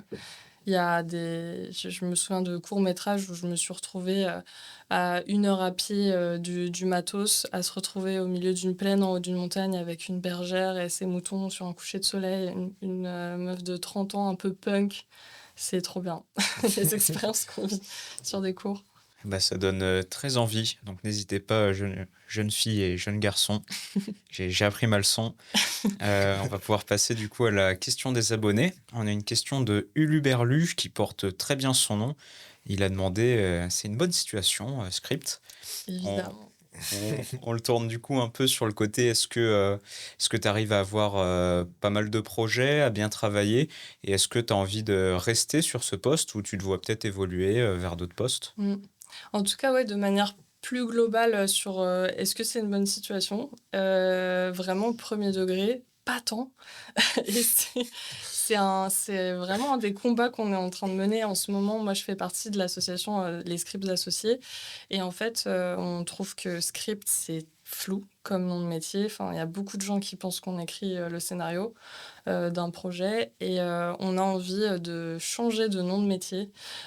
C'est vraiment pas simple hein, comme exercice parce qu'on sait pas forcément ce qui nous conviendrait le mieux, mais de trouver un nom et qui nous définisse peut-être un peu mieux et qui nous revalorise en termes de même de grille salariale et de poste et de se dire ah bah oui mais si on était chef de quelque chose et bah ce serait évident qu'on a des assistants par exemple donc on Ouais. comprendrait mieux qu'on est une équipe et qu'on veut travailler à plusieurs et donc c'est voilà on essaie de faire revaloriser un peu mieux reconnaître notre métier et ce qu'il en est aujourd'hui parce que même au sein de gens qui travaillent dans le cinéma, c'est pas toujours clair pour tout le monde ce qu'on fait.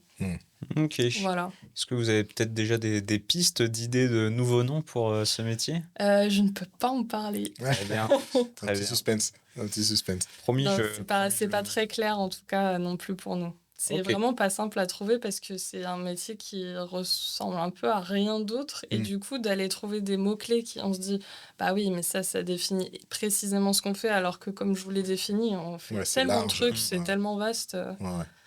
que ouais c'est complexe. Ok. J'ai une deuxième...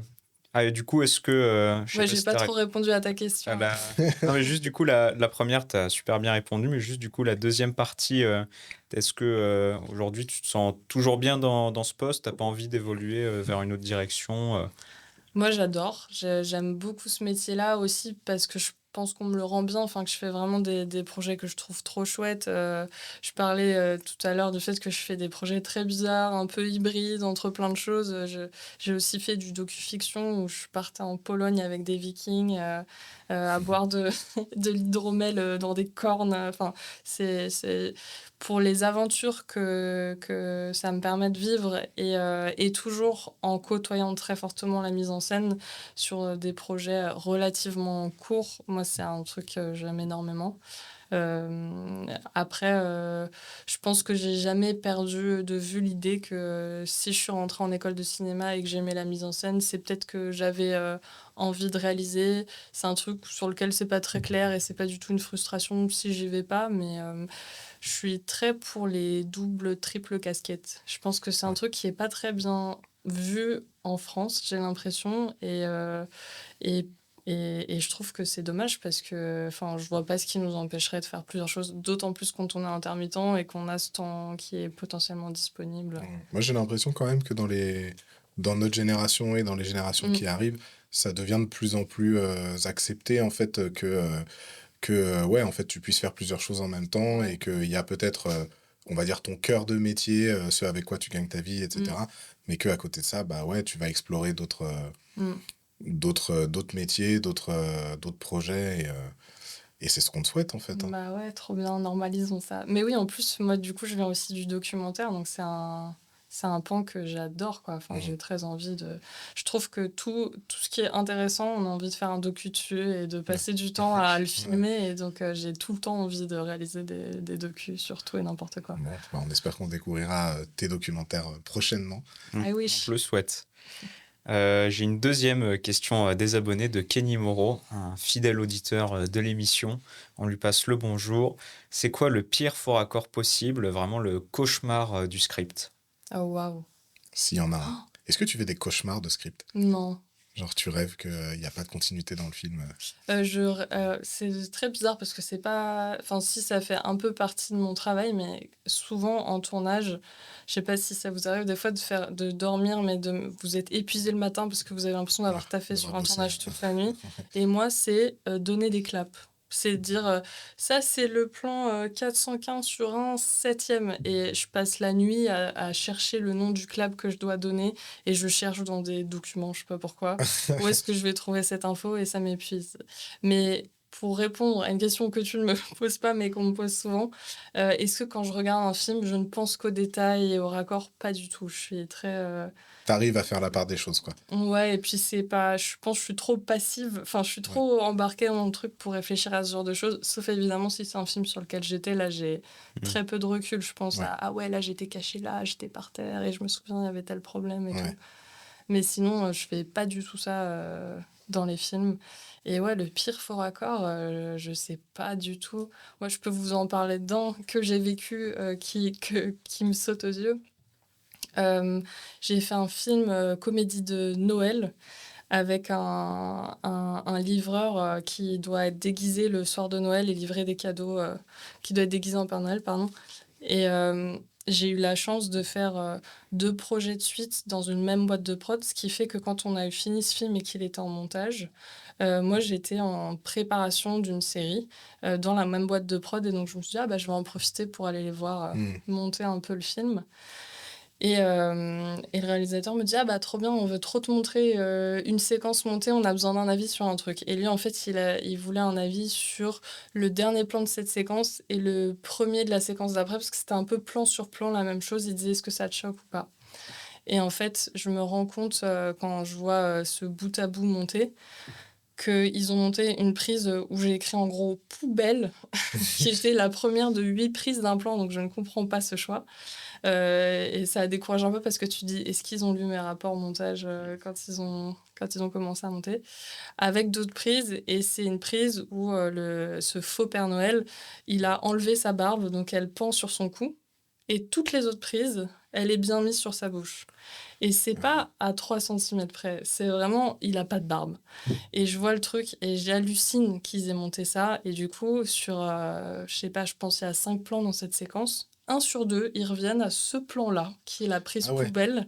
Et donc, il y a sa barbe qui saute en permanence. Et Et ils sont j'étais à là, l'aise avec ça, eux? waouh! Et Il te donc, pose une question sur l'autre, et la c'est pas transition du des tout, ouais, il me séquences. pose une question sur autre chose. Et du coup, je leur dis, mais ça vous choque pas ça? Et ils avaient pas vu. Non. Ni le monteur ni le réal avaient vu en montant qu'il y avait ça. Donc, j'étais là, mais c'est fou. Et ils m'ont dit comme quoi chacun il voit ce qu'il a envie de voir en Ouais. fonction de son métier. J'étais là, non, non, là c'est très. Franchement, oui, il y a plein de faux raccords qui passent trop bien. Celui-là, il est vraiment vénère. Et, ils m'ont dit, bon, bah t'inquiète, on montrera autre chose. Non, j'ai vu le film à la télé, ils ont pas changé. Ah ouais? Je suis Ah très ouais. triste. Ah Et ouais. c'est pas grave, mais pour eux, ça se voyait pas tant que ça et c'était OK. Et j'étais là, oh waouh. Et du coup, tous les gens qui disent, ah ouais, si il y a une mèche de cheveux, elle est pas bien mise dans un film, c'est ta faute, c'est ça? C'est ça le métier? Et je suis en mode, vraiment, vous ne savez pas ce qu'on vit. Vous ne savez pas qui passe derrière nous. Ouais. Et après, c'est totalement entendable aussi qu'il y ait des prises qui soient montées parce que c'est la meilleure au jeu, coûte que coûte, et c'est pas grave qu'il y ait un faux raccord, on La se mort de focus Marion pas dessus. Cotillard. Peut-être. Par exemple, ça, c'est un grand point d'interrogation Ouais. la mort de Marion Cotillard dans The Dark Knight Rises, Mm. qui est genre une mort assez mal jouée, quoi. Et pourtant qui a fait le final cut, et avec un gros point d'interrogation de qu'est-ce qui Ouais. s'est passé à cet endroit-là, quoi. Quels Peut-être sont- que justement, comme eux, ils étaient tellement concentrés sur leur transition de séquence, ils n'ont pas vu la barbe. Ouais. Nolan, peut-être, il était tellement concentré sur autre chose, il s'en Ouais. foutait un peu, quoi. Ouais. Mais c'est pas très sympa pour elle, quoi. Ça... Ah, c'est C'est pas vrai. anodin. Il y a C'est des pas petites anodin, théories ouais. du complot qui disent que c'est fait exprès. Mince. Ah ouais? C'est genre parce que, quoi, ils l'aimaient pas, ou ils se sont embrouillés, ou un truc Ouais, comme ça? un truc pour lui faire payer un truc, mais je Ah sais ouais? pas ce que ça vaut. Hein, Ouais. On ne mais je saura me pas. dis, tu peux. Je ne citerai pas de nom, mais j'ai déjà tourné avec des réals où Ils font des trucs comme ça? on a eu une comédienne vraiment pas très cool et très énervée. Il m'a dit, je vais l'enlever du montage un maximum. Et donc, évidemment, sans changer l'histoire du tout. En plus, c'est son projet, mais je pense que ça a joué sur le fait qu'elle soit un peu moins montée Ok. dans le Ah ouais. projet. C'est dingue. Mm. Juste avant de transitionner sur la partie cinéma, je tiens à répondre à des haters qui disent qu'on exploite des jeunes stagiaires. Déjà, il est ni jeune ni stagiaire. Il a 29 ans, le technicien coquin, et on le paye. On le paye en coque personnalisé Twin Peaks. Ah, waouh. Allez, Magnifique.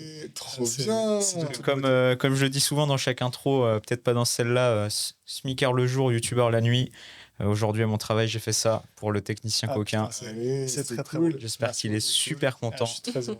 Bah, du coup, joyeux anniversaire, non? C'est où? Non, même pas. C'est pour le plaisir. C'est parce que le technicien coquin C'est assure. ça. Eh C'est ben, vraiment écoute, pour, Par contre, j'ai pas 29 ans. c'est vraiment pour éviter de lui payer un salaire, quoi. Donc, eh ben, j'ai dit Twin Peaks. C'était bien ça, hein? Ouais. Twin Peaks, David Lynch, cinéma. Parle-nous de cinéma. transition Là, évidente, ça finalement. fait 1h10 qu'on est là. Là, c'est que des mots-clés maintenant. Ouais. Donc, oui, donc l'idée, on arrive dans notre dernière grande partie de cette rencontre. Et effectivement, on aime bien, pour chacun de nos invités, qui nous parlent un petit peu de différents films. En général, il y a un film qui est important pour eux dans leur parcours. Ça peut être ton film préféré, ton film doudou, ou le film qui t'a donné envie de faire du cinéma. Enfin, voilà. Et ensuite, on va passer un petit peu sur un peu ton top 4. Et en vrai, la parole est à toi, hein, c'est-à-dire que t'es libre des films que tu choisis, et nous, on va juste en discuter ensemble et essayer de comprendre pourquoi tu les as choisis, quoi. Alors, est-ce qu'on peut commencer peut-être par ton film principal? Ouais. Ouais, quel exercice compliqué pour moi d'avoir dû connaître mes goûts et les hiérarchiser. Et du coup, pour ce premier film, comme vous parliez en option de un film qui a été peut-être un déclic pour moi et qui m'a donné envie de faire du cinéma, c'est un film donc, que j'ai choisi en tant que technicienne, je pense, qui est Le fabuleux destin d'Amélie Poulain, donc De Jean-Pierre Jeunet. Jean-Pierre Jeunet. Et je pense que j'ai longuement hésité à vous dire Charlie et la chocolaterie de Tim Burton, qui sont deux films que j'ai vus assez jeunes, mais où je me suis dit, waouh, mais en fait, on peut grave créer des univers imaginaires de fous au cinéma, et moi, j'ai envie de faire partie de ça. Et attention, je vais citer Tim Burton, mais qui dit les films ouvrent la porte de nos rêves. Et pour moi, c'est ça. C'est le pourquoi j'ai voulu faire du cinéma. C'est que pour moi, c'est une usine à rêves. C'est une fabrique à rêves. Et on peut tout créer quand bien même ce serait très irréaliste. On en parlait un petit peu en off, mais on y reviendra. Moi, je pense que en tant que spectatrice, je peux être extrêmement touchée par des films qui tendent vachement vers du documentaire ou vers du réalisme, et c'est ça, moi, que j'admire le plus et que je trouve le plus difficile. Peut-être parce que aussi j'ai grandi dans une période où les effets spéciaux, c'était déjà assez accompli. Par exemple, mon père, il me dit souvent, bah, moi, le film qui m'a le plus choqué, c'était Jurassic Park, puisqu'on n'avait jamais vu ça. Moi, j'ai grandi dans un truc où je suis blasée des effets spéciaux un peu. Enfin, où je me dis, ouais, ok, facile. Tyrannosaure, tranquille. Ouais, je vois Ouais. comment on fait ça et tout. Et au contraire, moi, c'est des films ultra réalistes où je peux être très impressionnée sur le jeu et tout. Donc, pas du tout Amélie Poulain, mais vraiment, ce film, j'ai choisi pour ce qui dégage ah ouais, moi, j'aurais aimé réaliser ça, je pense. C'est un film que je trouve ultra personnel. De toute façon, Jean-Pierre Jeunet, il le dit, il dit « Je suis Amélie ». J'ai mis tellement de moi, de mes anecdotes dans la liste des j'aime pas au début du film, et de toutes plein de petites idées je sais pas, de voir des animaux dans les nuages. De moi, quand j'étais petit, je pensais que les vinyles, c'était on les faisait comme des crêpes et tout. Ouais. Il y a vraiment, je sais pas, il y a 30 idées à la minute dans ce film. C'est ultra généreux là-dessus, et c'est ultra poétique. Et en même temps, je pense que ce qui me plaît beaucoup dans les films et qui fait sens pour moi, c'est que des films, c'est l'histoire d'un collectif. Et je trouve que c'est un réalisateur qui aime bien s'entourer d'artistes et faire un film avec plein de paires de mains. Et d'ailleurs, je l'ai entendu, lui, citer Caro, qui disait pour moi, faire un film, c'est comme ouvrir une boîte de jouets et utiliser tout ce qu'il y a dedans pour faire raconter la meilleure histoire possible. Et ça veut dire aussi trouver les costumes qui font le plus sens, choisir ses personnages, construire son histoire. Et puis, ah non, mais les décors, je veux trop ça et tout. Et je trouve voilà, il y a vraiment un peu de tout avec plein de techniciens, artistes. Et Jean-Pierre Jeunet, d'ailleurs, il a fait un film qui est ultra mal aimé. Enfin, je connais personne qui aime ce film, voire qui l'a vu, qui est Micmac attire l'arigot, qui pour moi est un peu la suite d'Amélie Poulain. Enfin, je trouve que c'est le film qui ressemble le plus à Amélie Poulain qu'il a fait après. et où il y a vraiment ce truc où il s'est entouré d'artistes. La BO, elle est faite par Raphaël Beau que en son d'objet, parce que Ok. c'est un film qui se passe entre autres dans une casse, donc dans une décharge. Et il s'est entouré aussi d'un artiste plasticien qui s'appelle Gilbert Père, qui fait plein d'automates dans ce film-là. Moi, j'aime trop. Enfin, j'ai vu plusieurs fois ses expos. Voilà, et c'est ça qui me plaît. Euh, que dire sur Amélie? Ouais, Non, enfin, pardon, vas-y, je non, t'en prie, je t'en prie. un truc, je pense, qui me touche vachement dans Amélie, c'est l'ode à l'enfance. Enfin, c'est l'ode à l'enfant intérieur qu'on a encore en nous. Et je crois que c'est un des trucs qui me touche le plus dans le cinéma, et vous verrez dans mes autres choix de films. C'est rendre hommage à l'enfant qu'on est, et du coup, d'en faire un film ultra poétique sur à vision d'enfant, comment on vivait les choses. Et c'est quoi les petits trucs sur lesquels on focusait quand on était petit, et c'était quoi nos croyances d'enfant. J'aime beaucoup ça, ouais. Je pense effectivement c'est un film qui est très très riche en fait de toutes ces petites histoires, toutes ces petites anecdotes, etc. Et enfin, j'ai plus le box-office en tête, mais je me souviens que c'était quand même un film qui a fait événement à l'époque où il est sorti, qui est devenu un peu ces films un peu phénomènes, quoi, où il y a eu Quand même défini un peu une vision de Paris. ouais, à l'international Mm. notamment, puisque effectivement, il y a beaucoup de gens qui sont venus à Paris parce qu'ils avaient vu Amélie Poulain, et du coup, ça leur a fait tout drôle, Mm. que ce soit pas jaune, vert et Et propre. rouge et propre, avec des gens, avec des personnages en couleur, Ouais. et que ça ressemble davantage à Paris. Je vais essayer de rester poli, quoi. Mais effectivement, c'est un film, en tout cas, qui a un univers qui est hyper riche, et cet univers-là, il a parlé énormément aux gens, et je pense que le rapport à l'enfance, c'est sans doute un des points, en fait, où il touche, en fait, quoi. Ah ouais. Ouais. Après, moi, je pense, à titre personnel, c'est pas un film qui m'a énormément touché. Ouais. Mais bon, ça, c'est pas très grave. Et je pense... mais justement, ce qui est intéressant, c'est... Tu vois, quand tu as des films comme ça qui font un peu l'unanimité et que tu te rends compte que t'es pas dedans, Mm. c'est intéressant d'essayer de comprendre pourquoi, quoi. Mm. Et du coup, je me suis posé la question en le revoyant, puisque du coup, on l'a revu avant de te recevoir. Et en fait, je me suis rendu compte que ce qui, pour moi, marchait pas, et finalement, enfin, c'est pas que ça marche pas, mais en tout cas, c'est que ça me touche moins, c'est le fait que... justement, tu disais, tu ouvres une boîte de jouets et tu utilises tous les jouets. Mm. Et ben moi, c'est un peu ça, justement, ce côté, euh, comment on dit, trop plein. Profusion. Ouais, tu sais, genre étouffe chrétien, quoi. Le gars, il en a Ouais, mis, ouais. il y a, il y a, il y a, il y a pas d'espace, en tout cas pour moi, il n'y a pas d'espace pour laisser le film infuser. Mm. En fait, il y a tout le temps une voix off qui t'emmène quelque part, un gros plan sur la tronche de machin qui a une tête pas possible et qui va dire une réplique un peu sympa, un mouvement de cam, des couleurs, un effet visuel que t'attends pas, genre des photos qui se mettent à bouger, enfin, Ouais. et chaque idée est une bonne idée, l'ensemble fonctionne super bien. Enfin, tu vois, pour moi, on n'est pas sur un mauvais film, mais effectivement, j'ai l'impression de rentrer dans un magasin de babioles, et que si je me tourne un peu trop vite, je vais faire tomber des trucs. Et là où c'est vrai que je pense que ma sensibilité, elle est plus d'arriver dans des espaces vastes dans lesquels il y a de la place pour réfléchir. réfléchir, ouais. Ou pour ressentir, d'ailleurs, Ouais, tu vois. carrément. Mais ça, c'est juste une sensibilité, tu vois. Ça n'en fait pas un Ouais. film moins bien ou quoi, tu vois.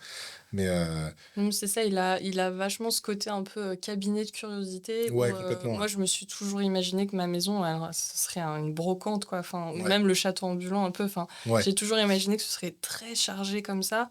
Et je pense que ce qui m'a plu aussi dans ce film, c'est que, alors en effet, il met tout dedans, il s'amuse à fond, c'est une grosse cour de récré où Et tant mieux. formellement aussi il s'amuse ouais. beaucoup, Et en il y a vrai, de tant mieux. l'animation. Ouais.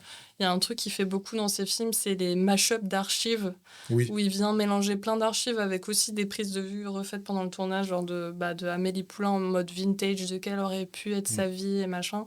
Et il mélange tout ça.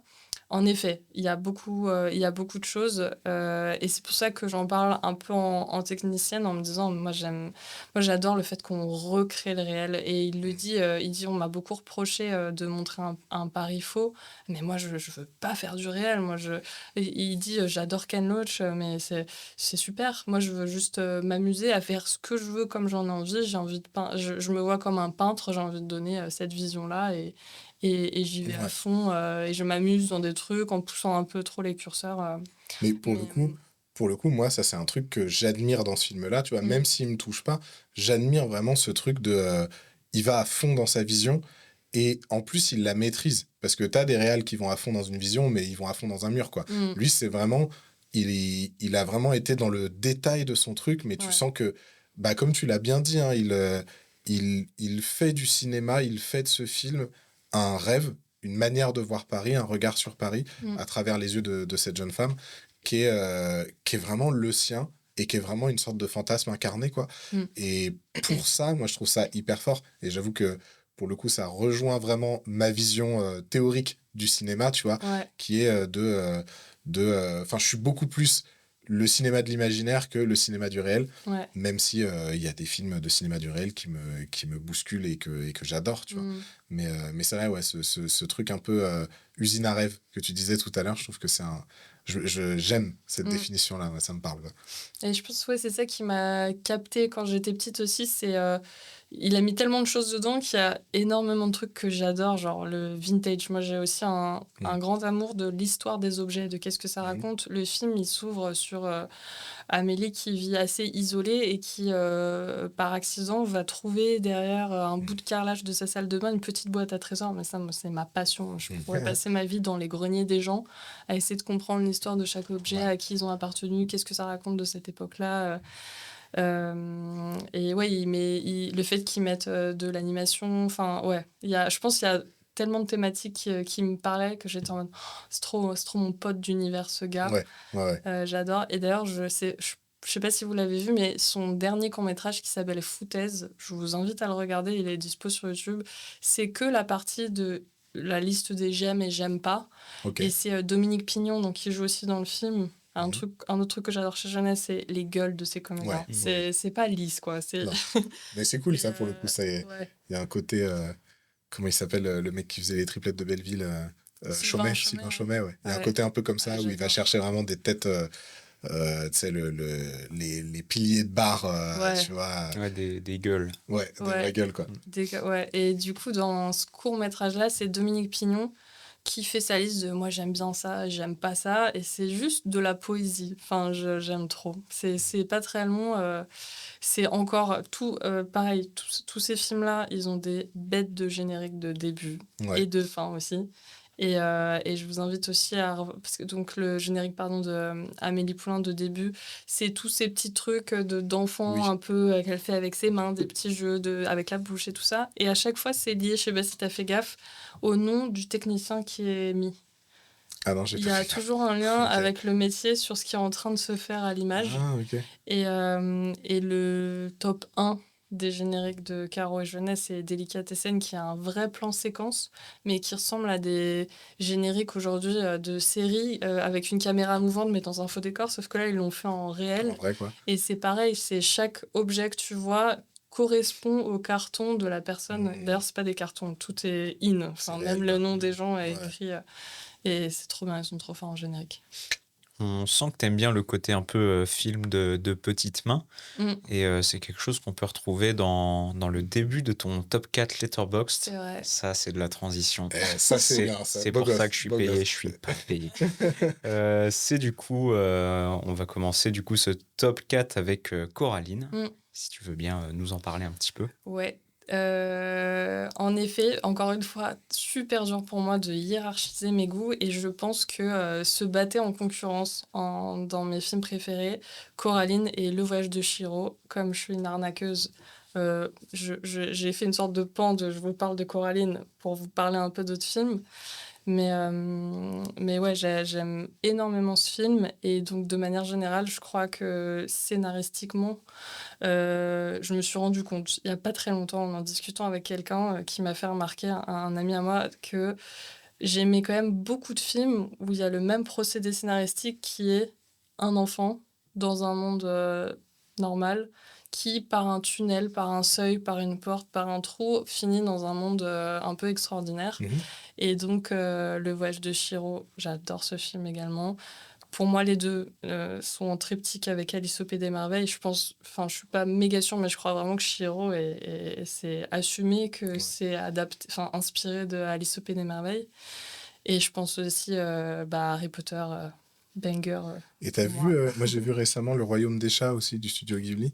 Ouais, mais ça fait très longtemps que je l'ai Mais pas en vu. fait, je me suis vraiment fait la réflexion en le finissant que Ouais. ça faisait penser à Alice au Pays des Ah Merveilles. ouais, aussi. Ouais, que c'était un peu la même structure, tu vois. Ouais, Et de un enfant qui arrive ouais. dans un univers, donc là c'est dans le Royaume des Chats, quoi. Mm, Et avec, en fait, je me suis fait vraiment la réflexion à la fin, quand en fait elle doit revenir dans son mm, monde réel et que c'est pas évident, tu mm. vois, et qu'il y a une course-poursuite, le roi des chats là qui la poursuit, et elle se fait aider par des oiseaux, enfin, Ah je sais ouais, pas si vous l'avez vu, mais... mais il y a vraiment ce truc de, tu vois l'endroit où elle doit arriver, et tu vois que c'est difficile d'y arriver, il y en a d'autres qui te coursent, et en fait, ça, c'est la fin d'Alice au Pays des Merveilles, en Ouais, fait, ouais, tu vois. ouais, Donc c'est clairement. marrant comment ce film, enfin ce livre au départ, Ouais. quoi, il a vraiment inspiré beaucoup de cinéastes jusqu'à très Ah récemment, oui, quoi. clairement. Et d'ailleurs, tous les films que j'ai cités sont adaptés de romans où les auteurs ont tous des casseroles. Ah Enfin, ouais? entre J.K. Rowling, Lewis Carroll, et j'ai appris malheureusement Neil Gaiman qui a écrit Coraline, c'est pas mieux apparemment, mais bon, Alors attends, c'est c'est quel pas genre très de grave. casserole? Je les ai Oh, pas des là. trucs à base d'enfants, quoi. Oh là, Ah ouais, c'est sérieux? la mode en plus, hein. Ah, Pas dur. J.K. Rowling, hein. Enfin, ça, je pense que Ouais, tout le monde est au courant des polémiques autour d'elle, mais ouais, entre Lewis Carroll et Neil Gaiman, a priori, ouais, c'est pas foufou. ok. Bon, a priori, Henri Selick, c'est pas le cas. Qui est donc le Oui, réalisateur je ne de crois pas, Coraline. je ne pense pas. Ok, voilà, ça Non. en fait au moins un. On peut en Donc, sauver ouais. un. Film de stop motion, Coraline, Ouais, ouais, ouais, réalisé par Henry Selick, qui a entre autres réalisé L'étrange Noël de Monsieur Jack, n'en déplaise à Tim Burton. c'est ça. Enfin, je trouve ce film magnifique. Et d'ailleurs, je me suis questionnée aussi sur pourquoi est-ce que j'aime autant la stop motion. Et j'ai lu des avis de personnes qui expliquaient qu'en fait, le fait qu'on filme des choses réelles, donc des vraies marionnettes dans des vrais décors, ça amène aussi un contraste où on est encore plus en immersion dans un truc un peu réel, mais ultra onirique. Enfin, ouais, je pense que ça me touche vachement et je suis tellement admirative du travail qu'il y a C'est délirant, hein. dans la stop T'as vu un peu motion. les films du studio Laika? Ouais, Ça aussi, c'est vraiment très très fort. Et je vois un peu ce truc de. En fait, le fait de sentir que c'est fait en vrai ouais, et dans la ça matière. donne vie en fait à des objets, quoi. Donc c'est Mm, un espèce aussi de fantasme d'enfant mm. finalement qui est porté à l'écran, qui est que tes jouets vivent. Et puis bon, bah ça finalement c'est Pixar qui l'a vraiment incarné dans Toy Story, quoi. Ouais. Mais qui est un espèce de trip que je pense qu'on a tous eu quand on était Ah, petit, mais moi quoi. j'étais convaincue. Je regardais derrière la porte de ma chambre pour voir si mes jouets ils avaient une discussion quand je regardais pas. Tu viens de, juste en disant cette phrase, je viens d'imaginer un monde où Toy Story a été fait en stop motion. Ça Ça aurait serait été cool, hein. si Ça aurait bien. pu être Ça aurait exceptionnel. été cool, hein. Hein. Il est pas trop tard, hein, tu sais. Demande C'est à vrai, Sora hein. de te le faire.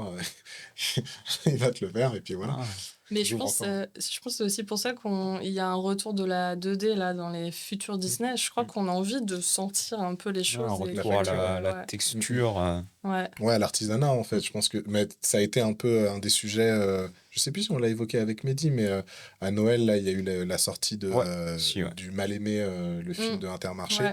qui est sorti en même temps que la pub Coca-Cola de Noël, qui, elle, était intégralement réalisée en IA, Ouais. et qui, du coup, s'est mangé un très gros bad buzz. Ah ouais. Là où le Mal-Aimé a pris un très gros good buzz, Ouais, justement ouais. parce qu'il il était fait avec des vrais artistes Mm. qui ont travaillé dessus pendant des mois et que ça se sent en fait dans le rendu final. D'ailleurs, ils ont eu un contrat direct pour un long métrage derrière, je crois. Sérieux? Ouais, Ah il me ouais, semble. trop bien. Trop bien, trop Mais bien. ouais, non, moi j'aime, encore une fois, film très collectif. L'artisanat, j'ai même vu des vidéos de la costumière de Coraline qui devait coudre des tout petits plis. Je l'ai vu, je l'ai vu. Et tu sais quoi? Alors, petite anecdote, on Ouais. a dans notre liste, si tu ne le sais pas encore, tu es dans notre liste, Elona, qui est donc une accessoiriste avec qui on travaille notamment en stop-mo, pas Ouais. que, mais beaucoup sur des projets de stop-mo. Et on en parlait il n'y a pas très longtemps, et elle me disait que cette vidéo de Ouais. la nana qui fait le Qui petit tricote, pull de là, Coraline, ouais. c'est la vidéo qui lui a donné envie de faire ce métier. Ah, mais c'est trop Tu vois. drôle, ouais. Et j'avoue que cette vidéo, elle est trop Ouais, c'est kiffante, trop quoi. rigolo. Et voilà, donc on recevra Elona à un moment ou à un autre qui est accessoiriste, notamment de stop motion, donc ce sera aussi Bah, très je intéressant. vais ramener toutes mes poupées qui ont grand besoin de gilets en ce moment. Et ben voilà. Ce sera magnifique. Bon, non, je te laisse. T'avais l'air de repartir. Bah, je pense qu'on peut enchaîner sur peut-être sur le Truman Show. Attends, juste parce Pardon, que vas-y, je t'en prie.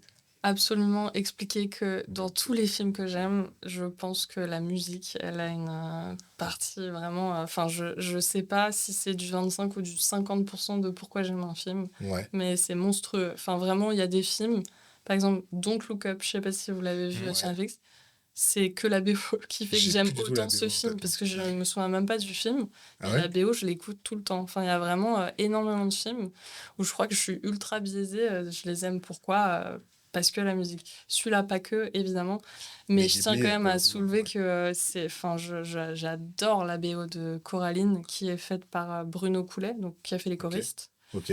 et elle est très malaisante. Elle est très, elle met vraiment mal à l'aise cette musique. Et je sais que, enfin, j'enfonce un peu une porte ouverte et c'est un truc, je crois, qui a déjà été dit dans ce podcast, mais je crois que les films que j'aime le plus, c'est ceux qui me procurent des émotions. Hmm. Et Coraline et Chihiro aussi, je pense, plus petites, c'est des films qui m'ont mis mal à l'aise. Ouais. Et je sais que c'est des traumas d'enfance de beaucoup de films. Enfin, Coraline, moi, pas, je pense que je l'ai vu plus tard pour ça, mais je trouve qu'elle joue un rôle essentiel dans l'ambiance de ce film, Ouais. la musique. Hmm.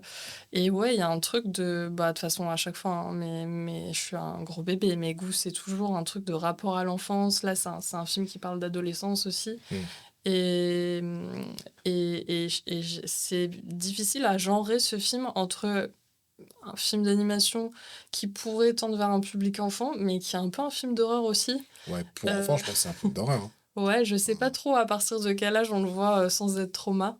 Ça Mais dépend à quel point tu es à l'aise avec l'idée de te retirer les yeux pour les remplacer par des boutons, quoi. voilà, Genre, ça, même grand, tu vois, et que c'est toi qui dois le faire. ouais. Tu vois, c'est genre, tiens, maintenant tu vas venir avec nous dans ce monde-là. Oh là là! En vrai, je viens d'avoir la question qui me pop en tête. Du point de vue d'un parent, toi, à quel âge tu montrerais Coraline à ta petite? Waouh, je pense, pour moi, on serait presque sur un moins de 12 ans, hein, Ah, ok. tu vois. Mm. Mais bon, je te dis ça, je suis pas encore, je suis pas encore à ces âges-là, donc je me rends pas trop compte. Mais je sais que je me pose, honnêtement, moi, quand je mets un dessin animé à mes filles, en vrai, je regarde l'âge conseillé, tu vois. Mm. Et j'essaye à peu près de m'y tenir parce que parfois, t'as ce truc de non, mais ça va, machin truc. Mm. Et puis en fait, quand Et tu 15 ans digues un plus petit peu, tard. ouais, et puis quand tu digues un petit peu, parfois, ta grille de jugement, c'est pas une grille de pédiatre, tu vois. Mm. Et pour prendre un exemple très concret, tu vois, il y a des dessins animés qui sont soi-disant pour des enfants. Et je pense à un dessin animé comme Masha et Mishka. Les gens qui sont parents d'enfants, ils voient de quoi je parle. C'est un dessin animé c'est un ours avec une petite fille, machin, ils jouent ensemble, c'est sympa. Sauf qu'en fait, t'as en moyenne 1 à 3 plans par seconde. En fait, quand tu as un enfant qui a entre 3 et 5 ans, C'est du crack. c'est du crack en fait, c'est vraiment ça. Et en fait, se buter à ça, bah, ça fait des gamins derrière qui n'arrivent pas à se concentrer. Alors que toi, parent, tu te dis, ouais, ils sont juste en train de jouer et de faire des pizzas dans le dessin animé, c'est pas violent. Tu vois, toi, tu vas avoir des grilles de lecture de c'est pas violent, il n'y a pas de sang, il n'y a pas de monstre.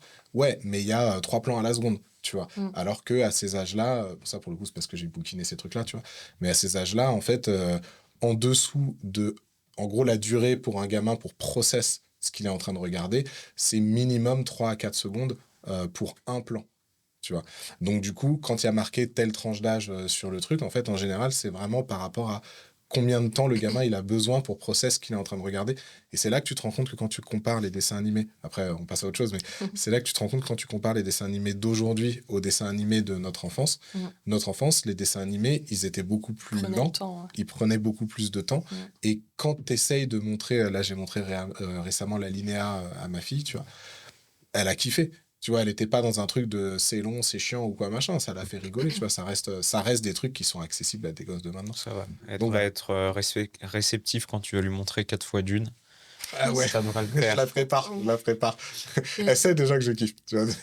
Et je pense aussi à un truc dans ce que tu dis, les films qui sont quand même un peu destinés à un public enfant, et je pense que Coraline, c'est quand même le cas malgré tout, ils font exprès aussi de parler de sujets un peu plus tendus. Genre, c'est un film qui parle aussi pas mal de la mort, je pense, de la peur de perdre ses parents. Il y a une armée de chiens empaillés dans ce film. Ouais. Enfin, il y a plein de choses qui parlent de la mort, et je pense que c'est voulu que ce soit dans de la suggestion, mais pas très prom dog, Ouais. qui fait que c'est super bien reçu. Et je pense aussi à Ma vie de courgette. J'avais emmené une de mes nièces Ah, je l'ai pas vu. Ouais. voir ce film en stop motion en n'ayant pas vu de bande-annonce. Mhm. Et je commence à comprendre devant le film que ça parle de suicide, entre autres. Mm. Et j'étais là, oh waouh. Et en fait, elle a pas du tout capté ça, parce que Ouais. c'est de la suggestion avec plusieurs clés de lecture en fonction de si tu vois les films adultes ou enfants, et que c'est vachement justement tourné pour pouvoir parler Ouais. de sujets un peu touchy. Mais je pense à que des ça, enfants. et mine de rien, je pense que c'est important. Enfin, cet aspect-là, il est important. C'est-à-dire que l'idée, c'est pas d'empêcher les enfants de se confronter à des questionnements lourds ou Mm. graves, mais c'est de le faire dans des contextes qui sont réfléchis pour eux. Et Ouais. de ce point de vue-là, effectivement, Coraline ou L'étrange Noël de Monsieur Jack, alors j'ai pas vu Ma vie de courgette, Mm. mais effectivement, enfin, il y a plein de films comme ça, Le Roi Lion, tu vois, Bambi, tu vois. Une vie de Et, château, je sais pas si vous l'avez vu, c'était là, c'est sorti il y a pas longtemps. ouais, C'est un de mes films préférés ouais, de ouais. 2025, film d'animation, à partir de 6 ans. Et l'histoire commence sur l'enterrement des parents de la petite fille parce qu'ils étaient au Bataclan. Voilà. Ouais, costaud, quoi. Et après, c'est à qui elle est confiée. Ah Est-ce ouais, qu'elle est qu'est-ce qui se avec passe ses à partir de là? grands-parents ou avec son oncle qui me fait penser un peu au Capitaine Haddock. Et Ouais. c'est trop mignon. C'est la relation avec son oncle qui est jardinier dans le château de Versailles, dans les jardins. Ok. C'est trop chouette. Et je me suis dit, voilà, trop malin. Moi, j'ai trop kiffé alors que j'ai pas à partir de 6 ans. Ouais, Et je pense que ça parle vraiment à plein de générations. ouais, ouais. Ça, je pense comme ça à Up, là-haut. Ouais, Tu vois, les 5 premières minutes de Up, ouais. je pense que quand t'es un gamin, tu les vois, t'es en mode, ah, il a des ballons à sa maison. Oui. Quand t'es un adulte, moi, franchement, les 5 Allez. premières minutes, moi, ils me font pleurer, quoi. Bah ouais. Et, c'est genre, waouh, ok, c'est. Une vie résumée. Ouais, une vie résumée, puis une vie à côté de laquelle le gars, il est passé, quoi, tu vois. Ouais. Et, enfin, en tout cas, il le vit comme ça. Et puis Ouais. après, toute l'histoire va le déployer. Mhm. Mais oui, complètement. On a pu parler un peu de l'enfance. Qui dit enfance dit innocence, dit naïveté, dit tout le monde nous ment, dit The Truman Show. Ah, Je mais vois voilà. où tu c'est veux. bien, Parfait. c'est très bien. Je vois où tu en viens. Oui, et ben Truman Show, donc l'histoire de Truman Burbank qui vit depuis sa naissance dans une télé-réalité dans laquelle il est le héros et dont il n'en a pas conscience. Hyper bien résumé. Merci. Je pense, avec tout ce que je vous ai dit un peu avant aussi avec Amélie Poulain, c'est vraiment mon amour du fake. Enfin, moi, vraiment, même quand je voyage, un paysage, je suis très vite blasée. J'ai l'impression que j'ai pas de notion de 3D vis-à-vis de ça.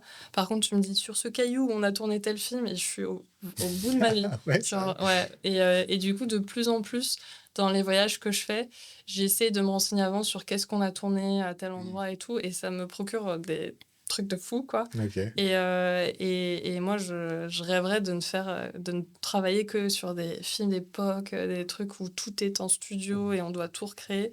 Et c'est un truc que j'aime trop dans Truman Show. Je sais pas si vous l'avez revu il y a pas longtemps, mais le moment où il commence à se dire quand même un peu bizarre ma vie depuis que je suis née.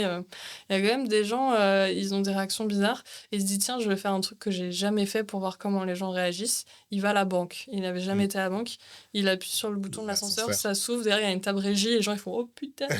Et j'aime trop. J'aime bah ça, trop le j'avoue, c'est- fake. Moi. Il y a un truc lié à ça Bah, qui d'ailleurs, me dans plaît vachement. Truman Show, un des moments, enfin, une des images les plus marquantes du film, c'est quand il perce le ciel Ouais. avec son bateau. Ouais. Ça, c'est un truc. Et les escaliers, enfin, cette imagerie-là, elle est très, très forte. Et pour le coup, elle est très. Tu vois, tu parlais encore une fois d'usine à rêve. Pour moi, on est 100% là-dedans. Ouais. Quoi. C'est vraiment, il veut s'échapper et il troue le ciel.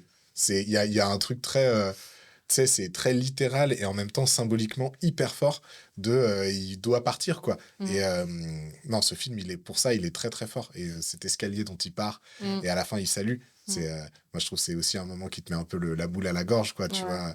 Genre, ouais, il a fait le show jusqu'à maintenant. Maintenant, il va se faire une vie. Il l'a bien mérité, quoi. C'est vraiment un film qui parle de cinéma avec ce Ouais. réalisateur Dieu dans Ouais. les nuages qui lui parle. Dans la lune. Ouais. C'est ça, c'est Ouais, génial. ouais. Il est dans la lune et il regarde Ouais. depuis la lune. C'est trop bien. D'ailleurs, j'ai une expérience assez méta avec ce film où en fait, je me suis dit Ah oui, en fait, ce film, il est dans mon top dans la vie.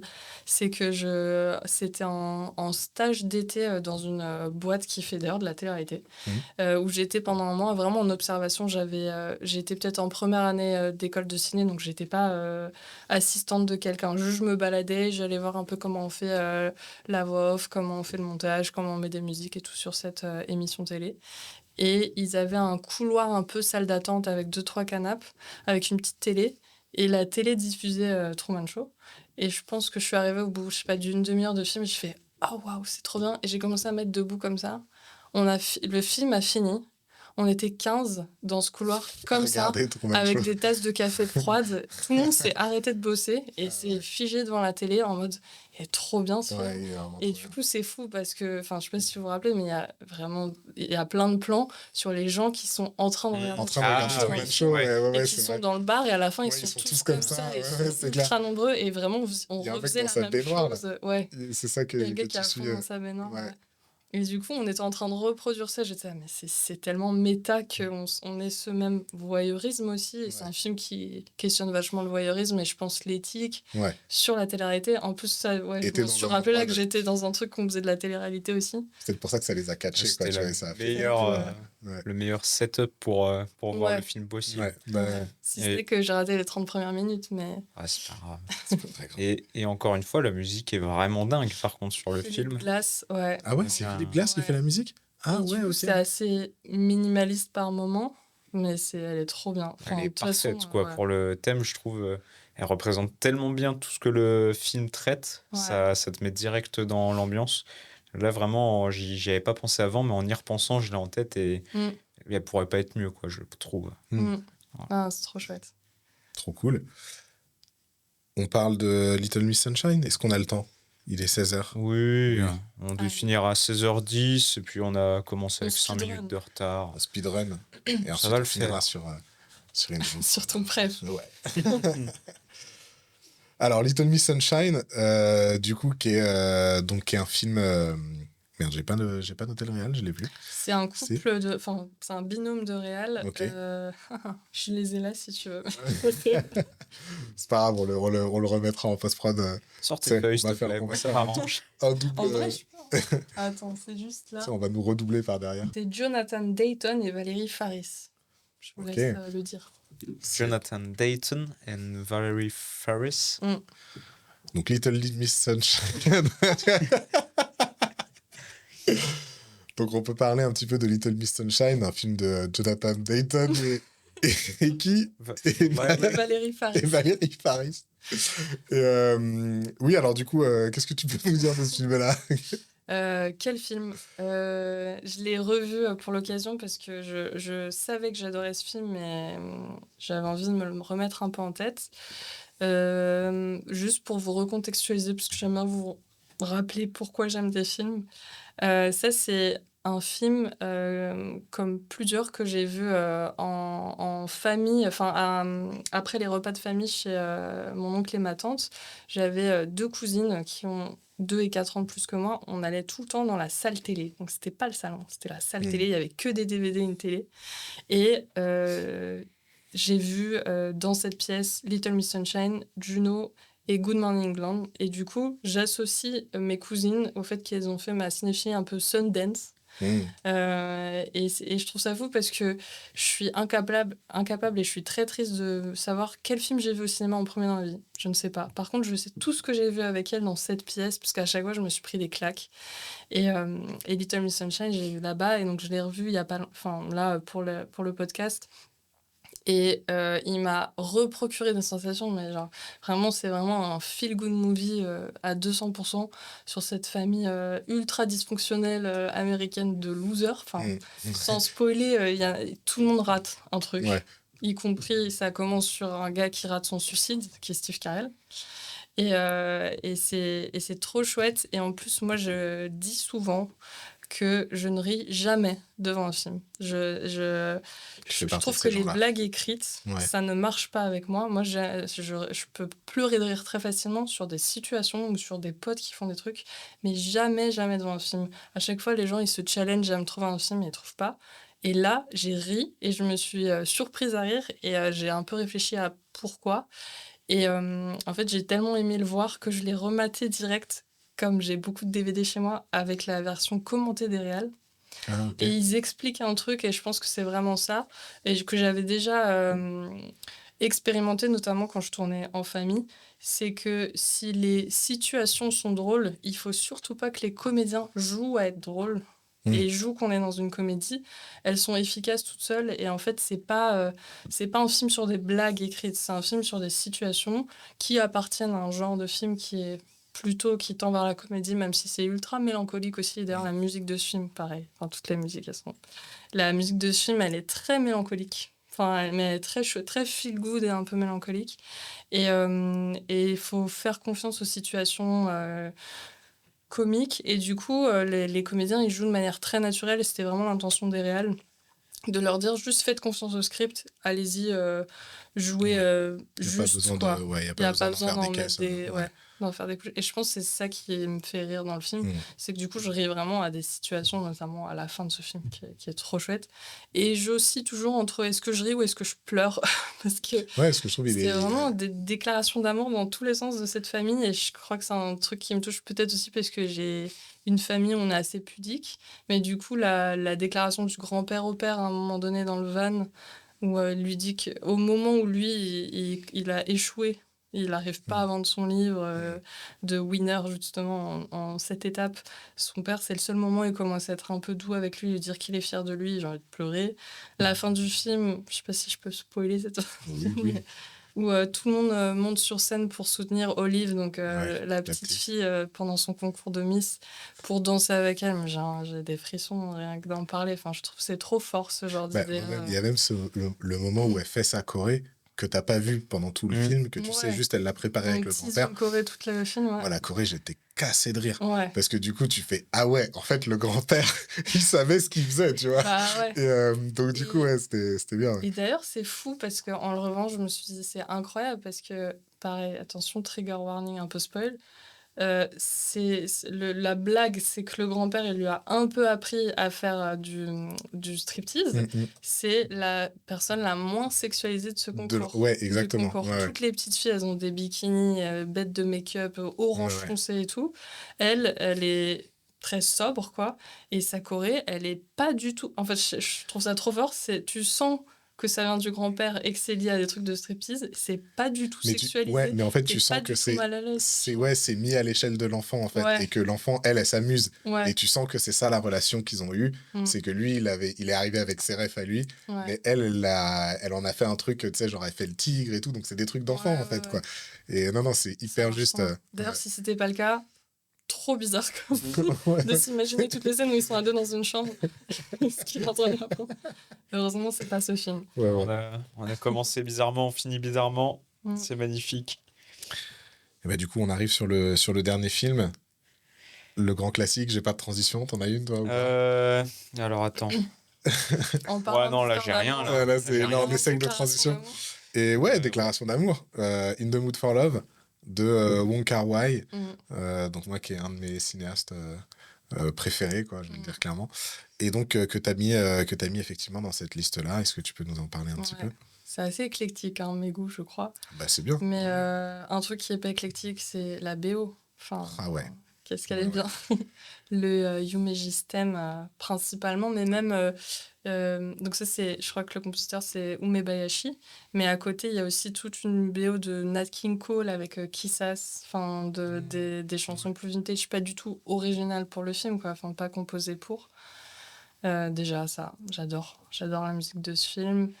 Et la composition des cadres dans des décors aussi étriqués, ça, je suis assez fascinée parce qu'en plus, les plans ne se répètent pas tant que ça, ne se ressemblent pas. Il y a beaucoup de jeux avec les miroirs aussi dans les pièces. Et c'est un film, comme tu aimes, qui prend son temps, mais surtout qui est beaucoup sur la suggestion et qui, du coup, je trouve, laisse énormément de place à notre interprétation. Et oui, c'est pour ça que j'aime. Et c'est trop bien. Et du coup, en me renseignant un peu sur le film, 15 mois de tournage, donc il y a des gens, ils ont le temps de faire des films, et surtout, l'histoire qu'on voit, c'était censé être 30 minutes du film de base. Il y avait 3 histoires à la base, et en fait, c'est un réal qui...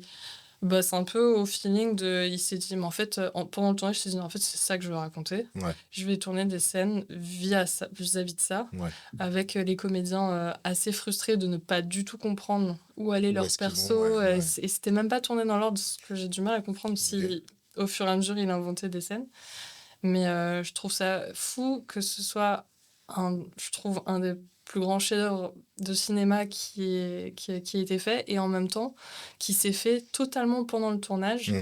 jusqu'à, j'ai lu, une semaine avant Cannes. Il Ah il ouais? il montait encore et il a enlevé toutes les séquences d'étreinte des 2 comédiens, Ah des mais 2 persos, ah ouais.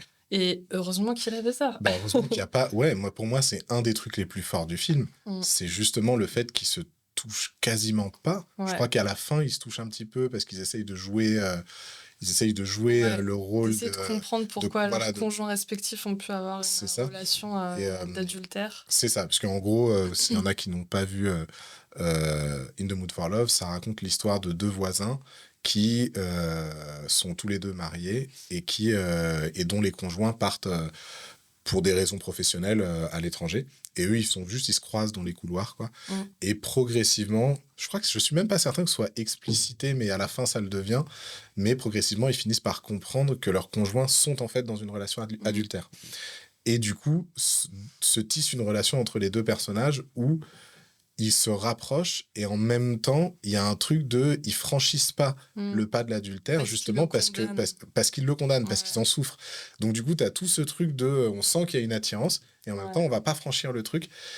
Et c'est un film exactement ce que tu disais sur la suggestion, sur le les personnages dans l'espace, les corps dans l'espace, le comment est-ce qu'on ouais, comment est-ce qu'on s'évite du regard, comment est-ce qu'on se touche pas, Mmh. comment est-ce qu'on mais comment en même temps on a envie d'être ensemble. Enfin, c'est toutes ces choses-là, je pense que à chacun à sa propre échelle, on a tous déjà vécu des moments comme ça où, je sais pas, il y a la nana qu'on aime bien qui passe à côté de nous mais on se connaît pas, on s'est jamais parlé, alors du coup, on passe à Mmh. côté et puis il y a ce petit moment un peu et je trouve que dans ce film-là, Wong Kar-wai, il a cette, délicatesse de réussir à capter ces moments-là et en tout cas, moi, ça a eu cet effet sur moi ça t'amène à conscientiser des choses sur lesquelles t'as jamais mis de mots, auxquelles t'as jamais vraiment prêté attention. Et d'un coup, tu fais, ah, mais je vois cette sensation. Ouais, Je ouais. vois ce J'ai déjà truc-là. ressenti ça. Ouais. Et je trouve ça très, très, très fort. Bah, Vraiment, quoi. c'est vraiment un film sur les actes manqués, Ouais. et moi, il me tord l'estomac quand je le vois, ce Ah ouais? film. J'ai eu la chance de le revoir au cinéma, là, récemment. C'est pas une souffrance, parce que c'est un peu jouissif, mais il me tord le ventre de tu là, mais il se passe rien entre eux, et même des fois, ils se croisent un peu, bah, ça se ressemble pas tant, mais comme dans Les Demoiselles de Rochefort, où c'est des gens qui font que se croiser et se Ouais. louper, mais ils savent même pas que l'autre existe. Là, ils Ouais. savent, mais il y a un peu ce truc d'acte manqué, en Ouais. permanence. Et ce film, il a inspiré beaucoup de films, cette thématique-là. Et je sais que on aime beaucoup tous les deux Past Lives, et c'est vraiment Ouais. Bah, qui est une un espèce. descendant de C'est ce film, ça, je c'est pense. ça. Pour moi, il y a pas, l'angle est un peu différent. Il n'y a pas l'espèce de virtuosité de mise en scène où le mec, il peut te faire un ralenti sur un mec qui fume une clope. Ouais, ouais, C'est déjà un truc à la base, ça va pas vite. Et lui, il est en ouais. mode, non, mais attends, on va le slow La down pour fumée, que la c'est fumée. incroyable. Ouais, voilà, tu vois. Ouais. Et donc, c'est un peu moins stylisé.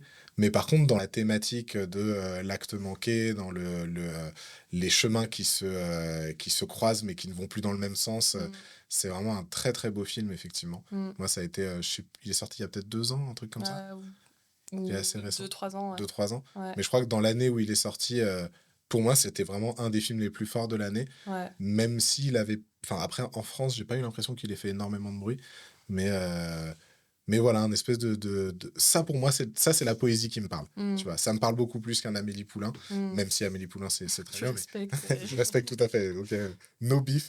Mais par contre, ouais, ce truc comme ça je trouve ça très délicat, quoi. Bah, et Et, très réaliste, ouais, on a une extrême empathie avec les personnages ouais, aussi. ouais, Il ouais, y a pas un complètement. truc manichéen de il y en a un, il est méchant, ou il y en a un, il Ouais, a tort. Non, ouais. enfin, de n'importe quel point de vue où on se place, On arrive même à comprendre, quoi. du mec dans Ouais. Past Live, enfin, du mec du, comment dire?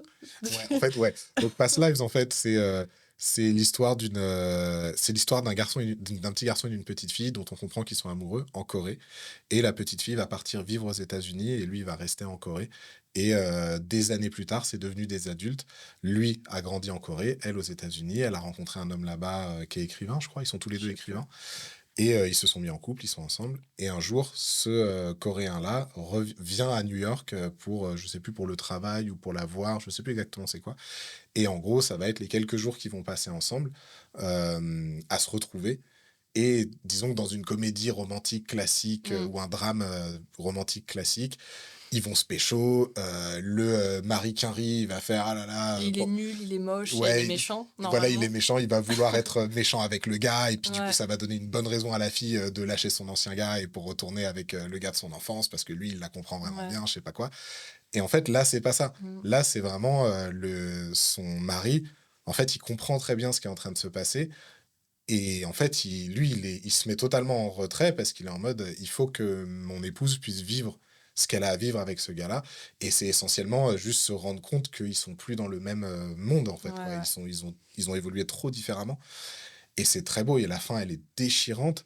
Et dedans, le personnage du mari, je trouve qu'il a une des réactions les plus crédibles que tu puisses avoir Mm. quand tu es face à quelqu'un que t'aimes, que tu vois souffrir. Mm. Et t'es pas là à lui dire oh là là, attends quand même, tu vas voir l'amour de ton enfance, Ouais. c'est abusé. Bah non, en fait, Ouais. lui au contraire, il la console et il est là pour elle, quoi. Donc voilà, Past Lives. Si vous ne l'avez pas vu, je le Très bon recommande. film. Très C'est une chaleureusement. très belle recommandation pour conclure ce podcast. Est-ce que... J'ai marqué sur chute de l'appareil. Pour euh, l'instant, je crois que ça vient de cette. Eh ben écoute, mais Voilà. oui, il faut désactiver l'option peut-être, mais c'est pas grave. De toute façon, je conclus en regardant cette caméra. Personne n'a rien à rajouter. Non, Est-ce vas-y. qu'il y a peut-être une actualité à teaser quelque part? Non, Nulle pas de part, ton tout le monde est au côté. chômage, c'est top. Eh ben écoutez, merci à tous d'avoir suivi ce 4e épisode de Regard Cam en compagnie de Manon Bernard. Merci à toi Manon, merci à toi Steven et Noah, tu peux aller te faire voir. On se retrouve le mois prochain pour le prochain épisode et n'hésitez pas à mettre un commentaire, à vous abonner et à nous suivre sur les réseaux sociaux. Des bisous. Merci.